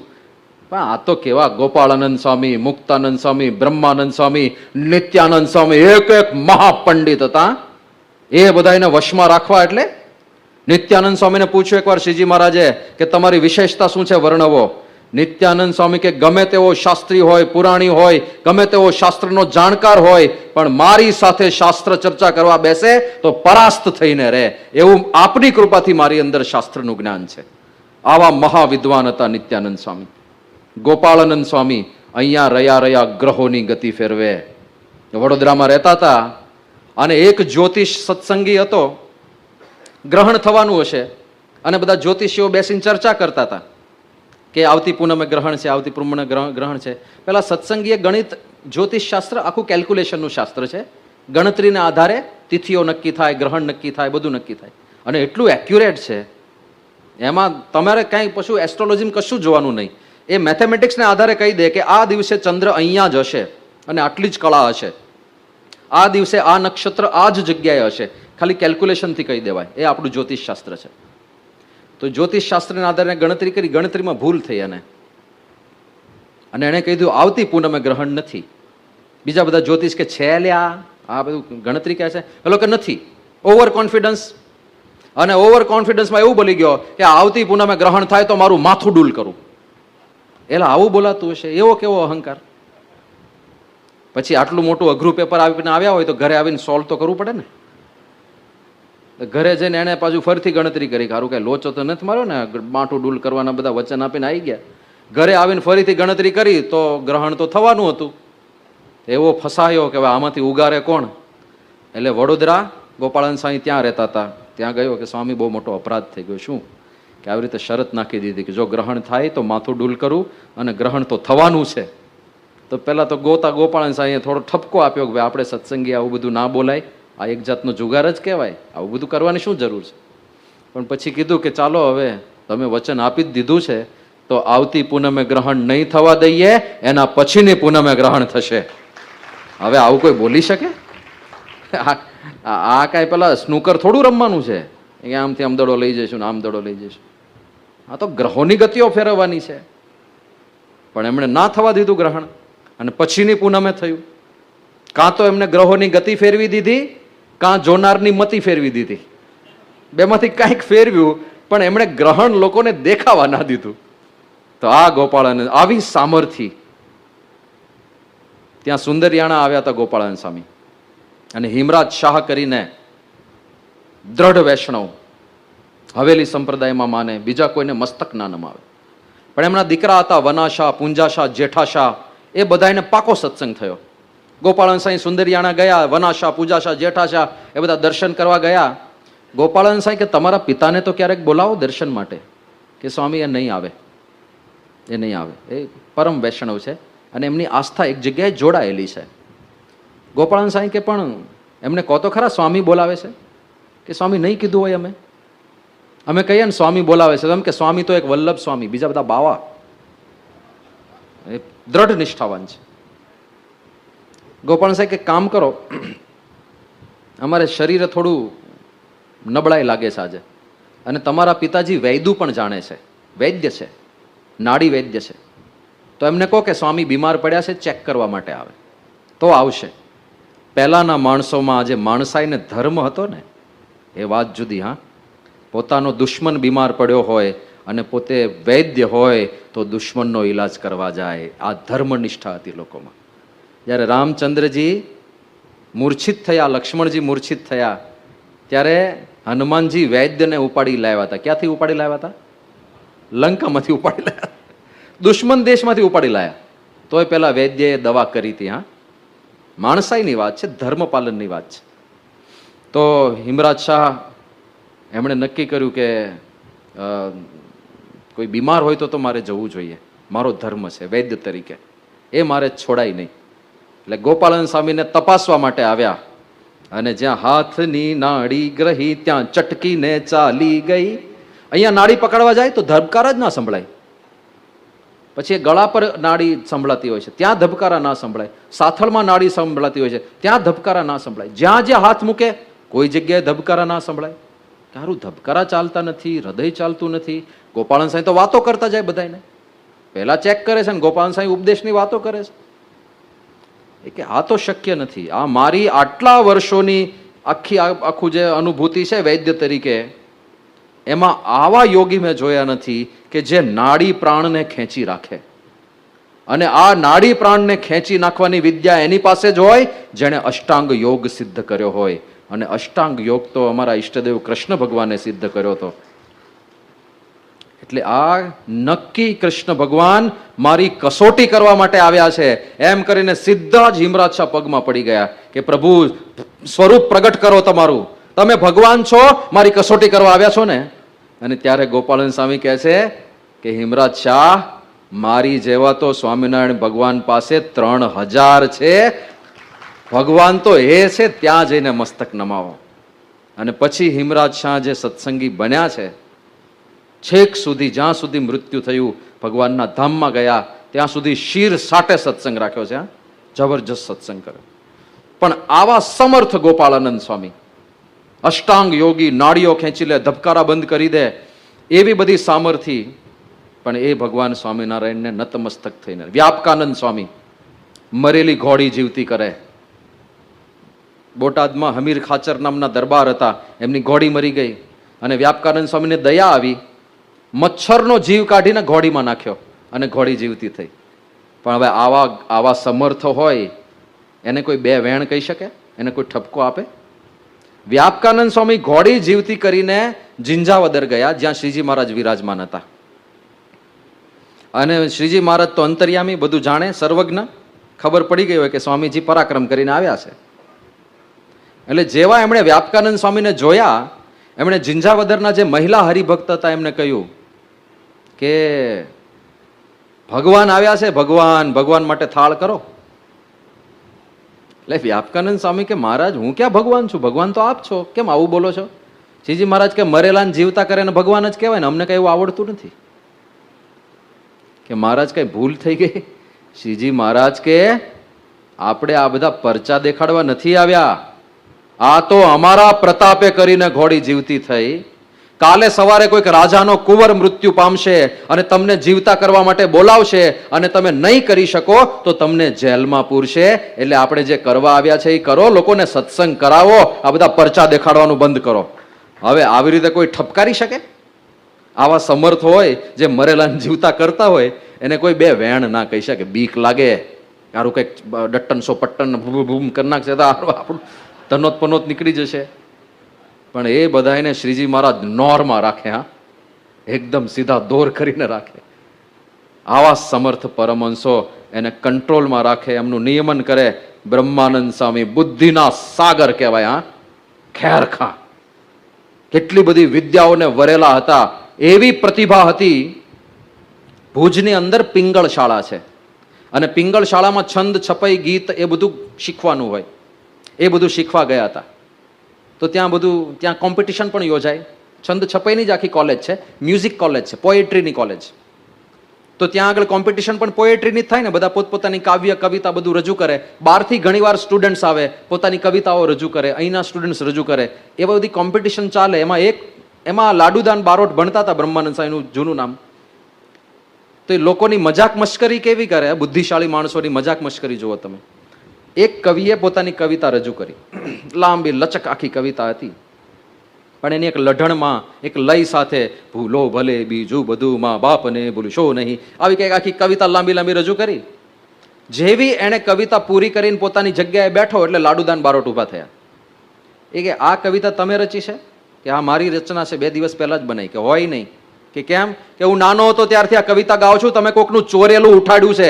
આ કોલેજને જેવી તેવી કોલેજ નહીં સમજતા, અમે બધું જાણીએ છીએ. પેલો કે પણ મેં જ બનાવી છે, લે આ 2 દિવસ પહેલા બનાવી, તાજી રચના છે. તાજી રચના નથી, હું નાનો હતો ત્યારથી આ રચના ગાઉં છું. પેલો કે ખરેખર તમે નાનો હતા ત્યારથી ગાતા હો તો આખી આખી ગાય બતાવો, ચાલો. તો લાડુદાન બારોટ આખી આખી કવિતા પેલો જે રીતે જ્યાં પોઝ રાખીને, જે લયમાં, જે તાલમાં, જે સુરમાં ગાઈ હતી, આખી આખી કવિતા ગાઈ નાખી. અને પેલાના માથે જેમ પેલું કાર્ટૂનમાં દેખાડે ને 5 તારોડિયા ફરવા માંડ્યા. ક્યારું મેં બનાવી છે, આને કેવી રીતે ખબર પડી આખી કવિતા?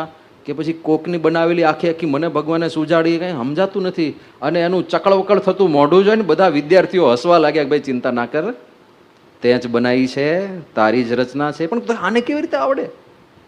કે આ માણસ એટલો બુદ્ધિશાળી છે, એની એટલી આમ પ્રતિભા સંપન્ન છે કે એકવાર જે વસ્તુ સાંભળે એ એના સૂર, તાલ અને લય સાથે કાયમ માટે એના મગજમાં ફિટ થઈ જાય, એ ક્યારેય ભૂલે નહીં. એટલે તમે જ્યારે બોલ્યા ને કવિતા, એ આખે આખી એને ડિટ્ટો ટુ ડિટ્ટો યાદ રહી ગઈ છે, એટલે રજૂ કરે છે, બાકી તમારી જ બનાવેલી છે, ચિંતા નહીં કરતા. આવી તો મજાક કરતા હતા, બોલો કેવી પ્રતિભા હશે. અને ત્યાંથી નીકળ્યા, પિંગળ શાળામાં અભ્યાસ પૂરો થયો અને પછી નીકળ્યા બધા રાજ્યોની મુલાકાતે. એને થયું કે હવે ઘરે, મૂળ ખાણ ગામ રાજસ્થાન પાસે, પણ ભણવાનું પૂરું થયું એટલે એમને થયું કે ઘરે જતા પહેલા, જ્યારે ઘરે જાય ત્યારે પિતાના ચરણોમાં પહેલો પગાર આપવો છે. એવી ઘણા બધા યુવાનોને બહુ ઈચ્છા રહેતી હોય છે કે યે પિતાજી યે મેરી પહેલી કમાઈ આપકે ચરણ સમર્પિત. એવા કંઈક આમ વટ હશે. એને થયું કે કમાણી કરીને જઈએ. તો હવે એ સમયે કવિઓને, આ બધા રાજકવિઓની કમાણી શું કે રાજાઓ પાસે જાય અને ગીત ને છંદ ને છપે બધું રાજા ઉપર બનાવે. હા રાજા, અરે કેવા રાજા, અરે બહુ મોટા રાજા, અરે મહાન રાજા, આવા બધા કંઈક ગીતો છંદો લખીને મહારાજા પાણી પાણી થઈ જાય. અને ક્ષત્રિયો ઉદાર હોય, જે હાથમાં આવે એના ઘા કરે. હા, ઘરેણા ને સોના ને ચાંદી ને હતું ત્યાર સુધી આપતા હતા, હવે આપવું છે પણ છે નહીં.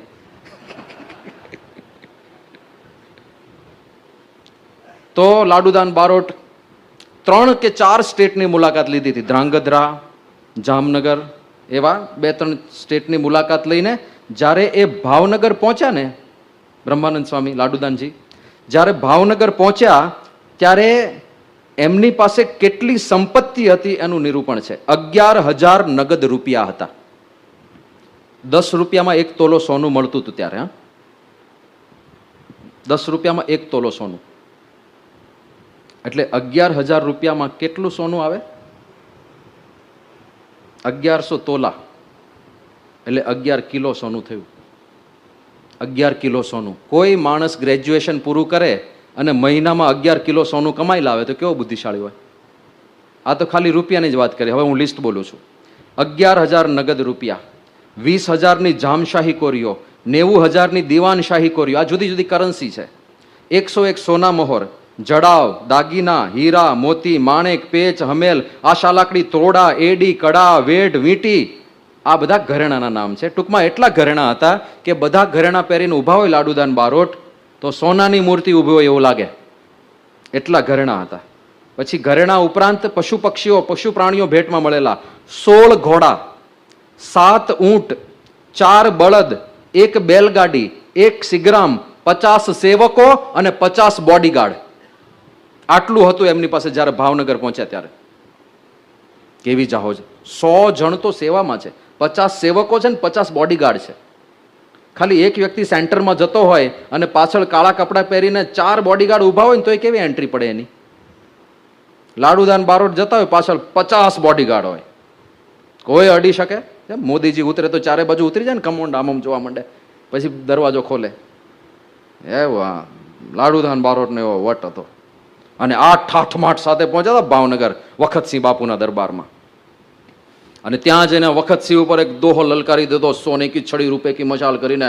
અને એમાં છેલ્લે એવું બોલ્યા કે સૂર્યવંશી નરેશ રાજાધિરાજ વખતસિંહ બાપુને ઘણી ખમ્મા, ઘણી ખમ્મા. વખતસિંહ બાપુને થયું કે કસોટી કરીએ લાડુદાનની, ખરેખર તત્વ છે કે નહીં. નામ તો બહુ સાંભળ્યું છે આમનું. એમણે કીધું કે કવિરાજ, તમારી કીર્તિ બહુ સાંભળી છે અને તમારી કીર્તિને અનુરૂપ જ તમારી આ રચના છે. અમે પ્રસન્ન થયા, પણ એક ભૂલ કરી તમે. એ શું ભૂલ કરી? કે તમે આ સૂર્યવંશી બોલ્યા. અમે ચંદ્રવંશી રાજાઓ છીએ, અમે સૂર્યવંશી રાજાઓ નથી. હવે એકચ્યુઅલમાં સૂર્યવંશી જ હતા, પણ કસોટી કરવી હતી કે આને જ્ઞાન છે કે ભાઈ આ ગપ્પા જ મારે છે. લાડુદાન બારોટ કે રાજા સાહેબ, ભૂલ થઈ હોય તો સુધારી લેજો.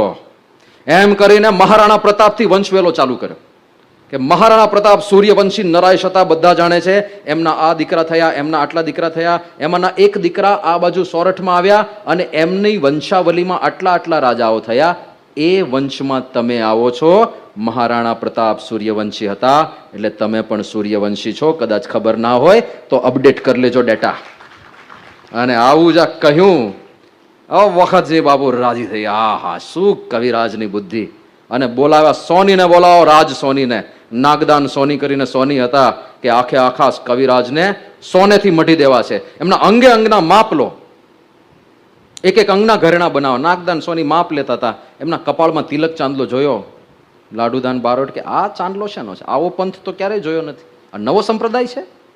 હજી નાગદાન સોની વાત કરે એ પેલા વખતસિંહ બાપુએ વાત કરી કે આમાં ગઢડામાં એક સ્વામિનારાયણ કરીને છે, લોકો એને ભગવાન માને છે.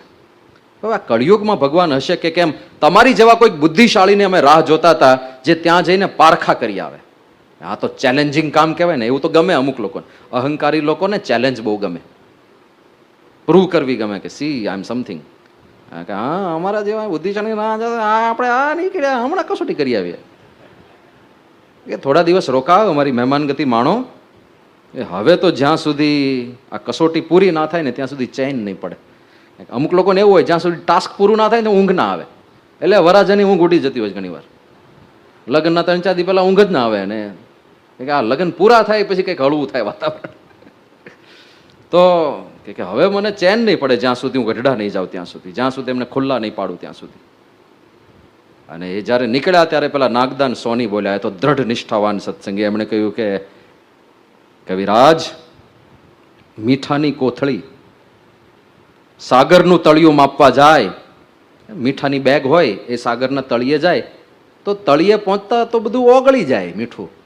કે મીઠાની કોથળી સાગરનો તળિયો માપવા જાય તો ઓગળી જાય. લાડુદાન બારોટ એ ભગવાન છે, મહાસાગર છે, જોજો કંઈક ઓગળી નહીં જતા. અને ત્યારે તો છંછેડો હોય સાપ એમ ફૂંફાડા મારીને લાડુદાન બારોટે કહ્યું કે ગણવા માંડ, તું સોનું ટીપી ખાનાર મને કે છે?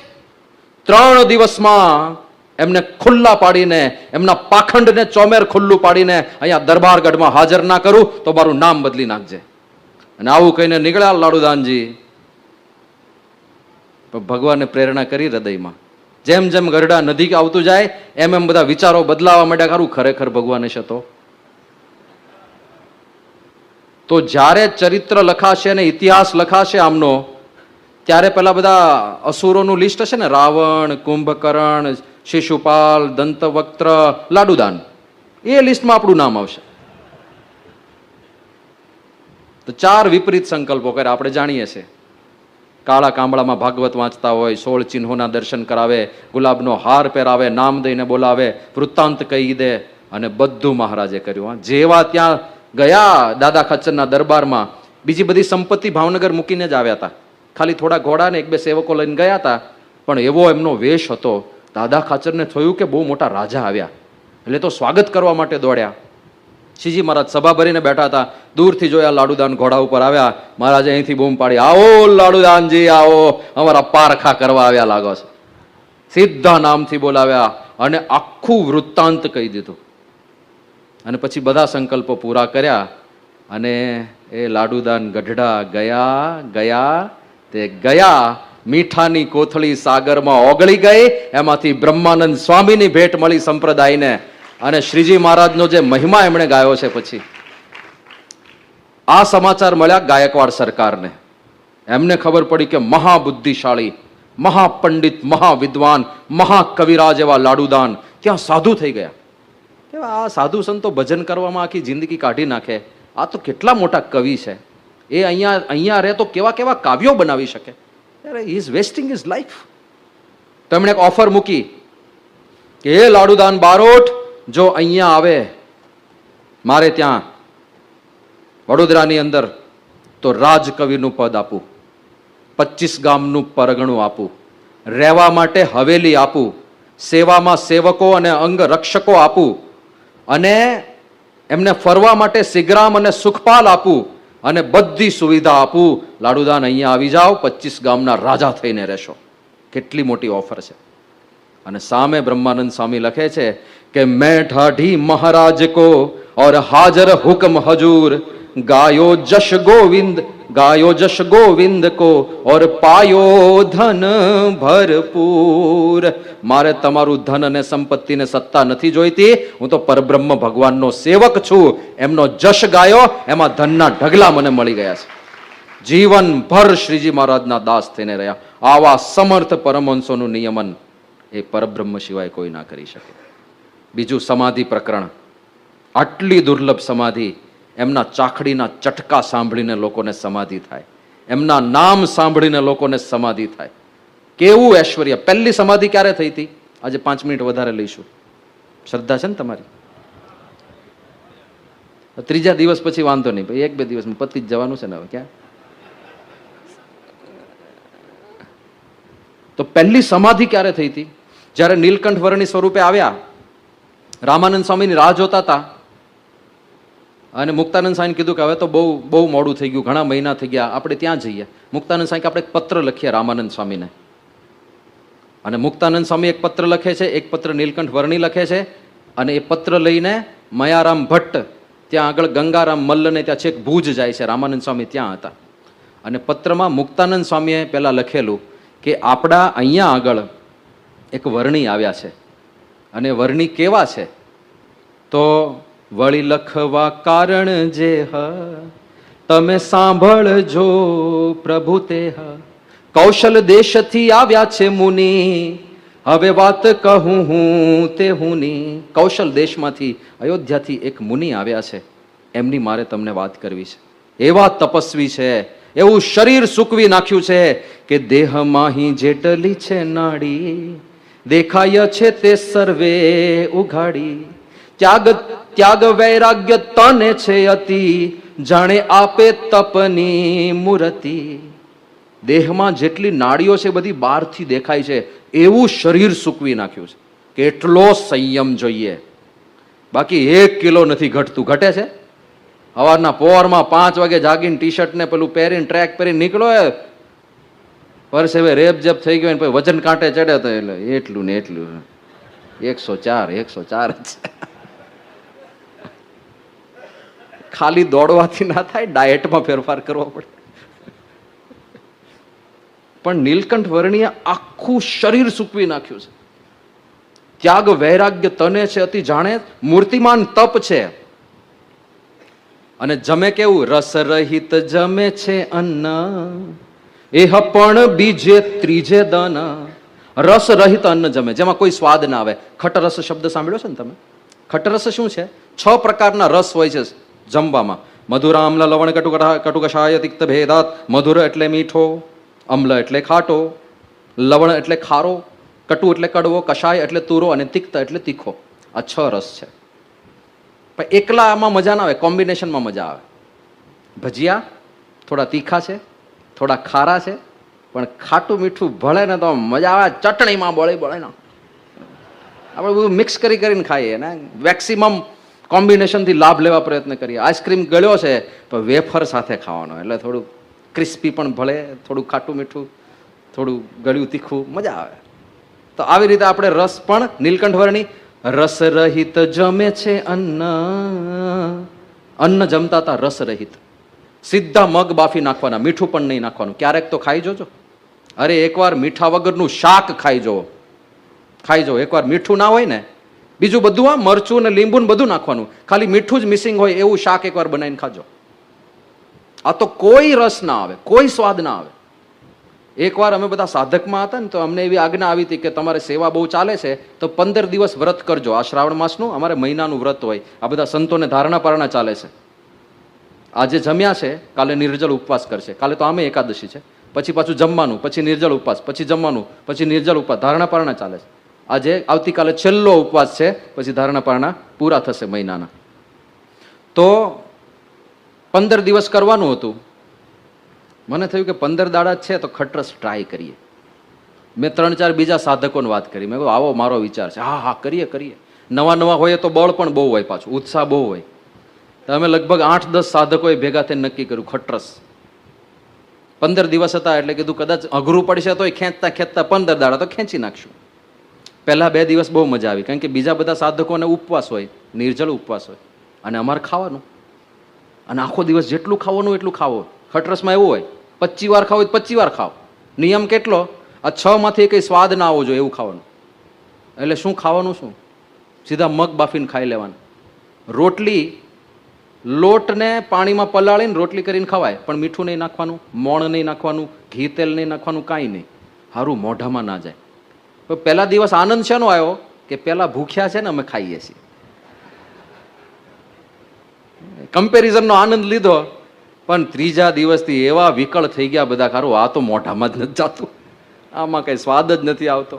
15 દિવસ માંડ માંડ પૂરા કર્યા. પછી તો કાઉન્ટડાઉન ચાલે, હવે 2 દાડા બાકી, હવે 1 દાડો બાકી, હા છેલ્લો દિવસ. અને જીવનમાં અમુક અનુભવો કર્યા પછી આપણે પાણી લેતા હોય છે ને કે આ બીજી વાર નહીં, પ્રતિજ્ઞા. એમાંનો એક અનુભવ મારો કહી શકાય. નીલકંઠ વર્ણી રસ રહિત જમે છે અન્ન, અને પછી આગળ એનાથી મોટી વિશેષતા છે, એહ પણ બીજે ત્રીજે દન. આજે જમ્યા એક ટાઈમ, તો ત્રીજા દિવસે છેક જમે, 2 દિવસ કોરા, પછી ત્રીજે દિવસે એક ટાઈમ, અને એ પાછું રસ રહિત. પછી 2-3 મહિના આવું વ્રત કરે, પછી પાછું પ્રકરણ બદલે. ક્યારેક મરચા મીંઢિયાવળ જમે એ જ એકલું કેવળ. મરચા ને મીંઢિયાવળ જમે. હવે મરચા, લાલ મરચા, પેલું કાશ્મીરી નહીં, લાલ મરચું, એનો ગોળો બનાવવાનો, અને ગોળો બને નહીં એટલે એમાં મીંઢિયાવળનો રસ થોડો નાખવાનો, અને એનો લાડુ જમે એકલો. અરે મોઢાની શું હાલત થાય, રૂવાડા બધેથી પાણી નીકળવા મને, આંખ ને નાક ને બધેથી પાણી નીકળે એવું થઈ જાય. એકવાર એક મહાત્મા આવ્યા, ત્યાં પેલું સદાવ્રત ચાલતું, નીલકંઠ વર્ણીને સામે જમતા જોયા, એના પત્તરમાં લાડવો જોયો.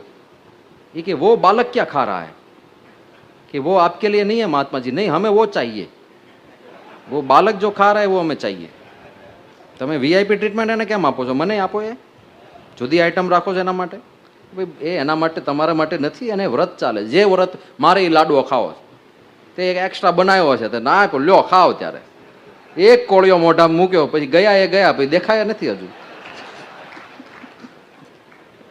મરચા ને મીંઢિયાવળના ગોળા જમે. અને એવું તપ કર્યું. મુક્તાનંદ સ્વામી લખે છે કે એના તપના તેજને માહી અમારું તપ ગયું ઢંકાઈ. જેમ દિનકર આગળ દીવો તે પાસે ત્યાગ અમારો એવો. એના તપના તેજ અગર અમારા વર્ષોના તપ બધા ઢંકાઈ ગયા. ને કેવી રીતે? સૂર્યની પાસે જેમ દીવો કેવો લાગે ટમટમિયા જેવો, એમ નીલકંઠ વર્ણીનું તપ અને અમારી સાધના ટમટમિયા જેવી લાગે. એવા આ 18 વર્ષના વર્ણી અહીંયા આવ્યા છે. અને એ બધું લખીને મોકલ્યું. આ બાજુ રામાનંદ સ્વામીએ મુક્તાનંદ સ્વામીનો પત્ર વાંચ્યો, આંખમાંથી અશ્રુધારા વહી. વર્ષોથી કહેતા હતા કે હું તો ડુગડુગી વગાડનારો છું, ખરા ખેલના વજવનાર તો હવે આવવાના છે. અને જોયું કે આવી ગયા ખેલના વજવનાર. અને પછી તરત જ મુક્તાનંદ સ્વામીનો પત્ર મૂક્યો, અને નીલકંઠ વર્ણીએ જે પત્ર લખ્યો હતો એ આખો એનો સ્ક્રોલ એ રામાનંદ સ્વામીએ ખોલ્યો, અને ત્યાં વર્ણન લખે છે કે પત્રમાંથી નીકળ્યો પ્રકાશ, તે તો વ્યાપ્યો પાતાળ આકાશ. પત્રમાંથી પ્રકાશ નીકળ્યો, ચારે બાજુ વ્યાપી ગયો, અને જે બધા એ પ્રકાશમાં બેઠા હતા બધાને સમાધિ થઈ ગઈ. બધાને ભગવાનના અક્ષરધામમાં દર્શન થયા કે અવલોકિયું અક્ષરધામ, દીઠી ત્યાં મૂર્તિ ઘનશ્યામ. અને પહેલી સમાધિ ત્યાં થઈ હતી. નીલકંઠ વર્ણીના નથી કોઈને દર્શન થયા, નથી કોઈએ વાત સાંભળી, નથી ચાકડીનો અવાજ સાંભળ્યો, કાંઈ જ નહીં. એમના પત્રમાંથી પ્રકાશ નીકળે અને લોકોને સમાધિઓ થાય. આવું પ્રચંડ ઐશ્વર્ય લઈને પરબ્રહ્મ પુરુષોત્તમ ઈષ્ટદેવ સ્વામિનારાયણ ભગવાન પધાર્યા. તો બુદ્ધિથી વિચાર કરીએ તો પણ ખબર પડે આ કોઈ સાધારણ વ્યક્તિત્વ નહોતું. અને પરમાત્માના પ્રાકટ્યનું સૌથી મોટું પ્રમાણ કોઈ હોય તો સ્વભાવનું પરિવર્તન છે. મુક્તાનંદ સ્વામી લખે છે કે મારી પ્રકૃતિ પહેલા કેવી હતી કે વિષય વાયુ વડે તરણ જેમ ઉડતી, માવજી મેરું ના તુલ્ય કીધી. કેવી સ્થિતિ હતી કે ગમે તેવા સંકલ્પ કર્યા હોય મેં કે આ સંયમ રાખવો છે, આ કરવું છે, પણ સહેજ વિષયનો વાયુ આવે અને તરણાની જેમ સંકલ્પ ઉડી જતા. આપણે એવું થાય છે ને, ડોક્ટર પાસે ગયા હોય અને ડોક્ટર કહે કે ભાઈ તમને ડાયાબિટીસ છે, તમને બીપી છે, તમને 17 પ્રશ્નો છે, કોલેસ્ટ્રોલ છે, હવે તળેલું ખાવાનું બંધ કરો. અને આપણે નક્કી કરીને જાય કે આજ પછી બાપુ ખાય તો બીજા, હવે તળેલું નહીં, હવે મોઢામાં ના જાય, પ્રતિજ્ઞાબદ્ધ થાઉં છું. અને આવું નક્કી કરીને ઘરે જાઓ, અને ઘરે જઈને પહેલો પ્રશ્ન આ જ હોય કે આજે શું છે જમવામાં? તે આજે વરસાદ પડ્યો અને થોડી ઠંડક થઈ છે એટલે ગોટા બનાવ્યા છે. આજે ગોટા બનાવવાના છે. એ રસોડામાંથી જાય, થોડી વાર ડ્રોઈંગ રૂમમાં સોફા પર બેઠા બેઠા વિચાર કરે, તો હમણાં જ સંકલ્પ કર્યો છે ને 5 કલાક મોડો ગોઠવાઈ જાય તરત જ રસોડામાં લાવો ગોટા વાયો ગોટા. સહેજ આમ વિષય વાયુ વડે તરણ જેમ ઉડતી, સહેજ વિષયનો પ્રવાહ આવે અને તરણાની જેમ અમારા સંકલ્પો ઉડી જાય છે. બધા સંયમ રાખવાના. પણ શ્રીજી મહારાજ મળ્યા, એમની કૃપાથી સાધના કરી અને એમની દ્રષ્ટિથી એવી સ્થિતિ થઈ કે માવજી મેરુ ના તુલ્ય કીધી.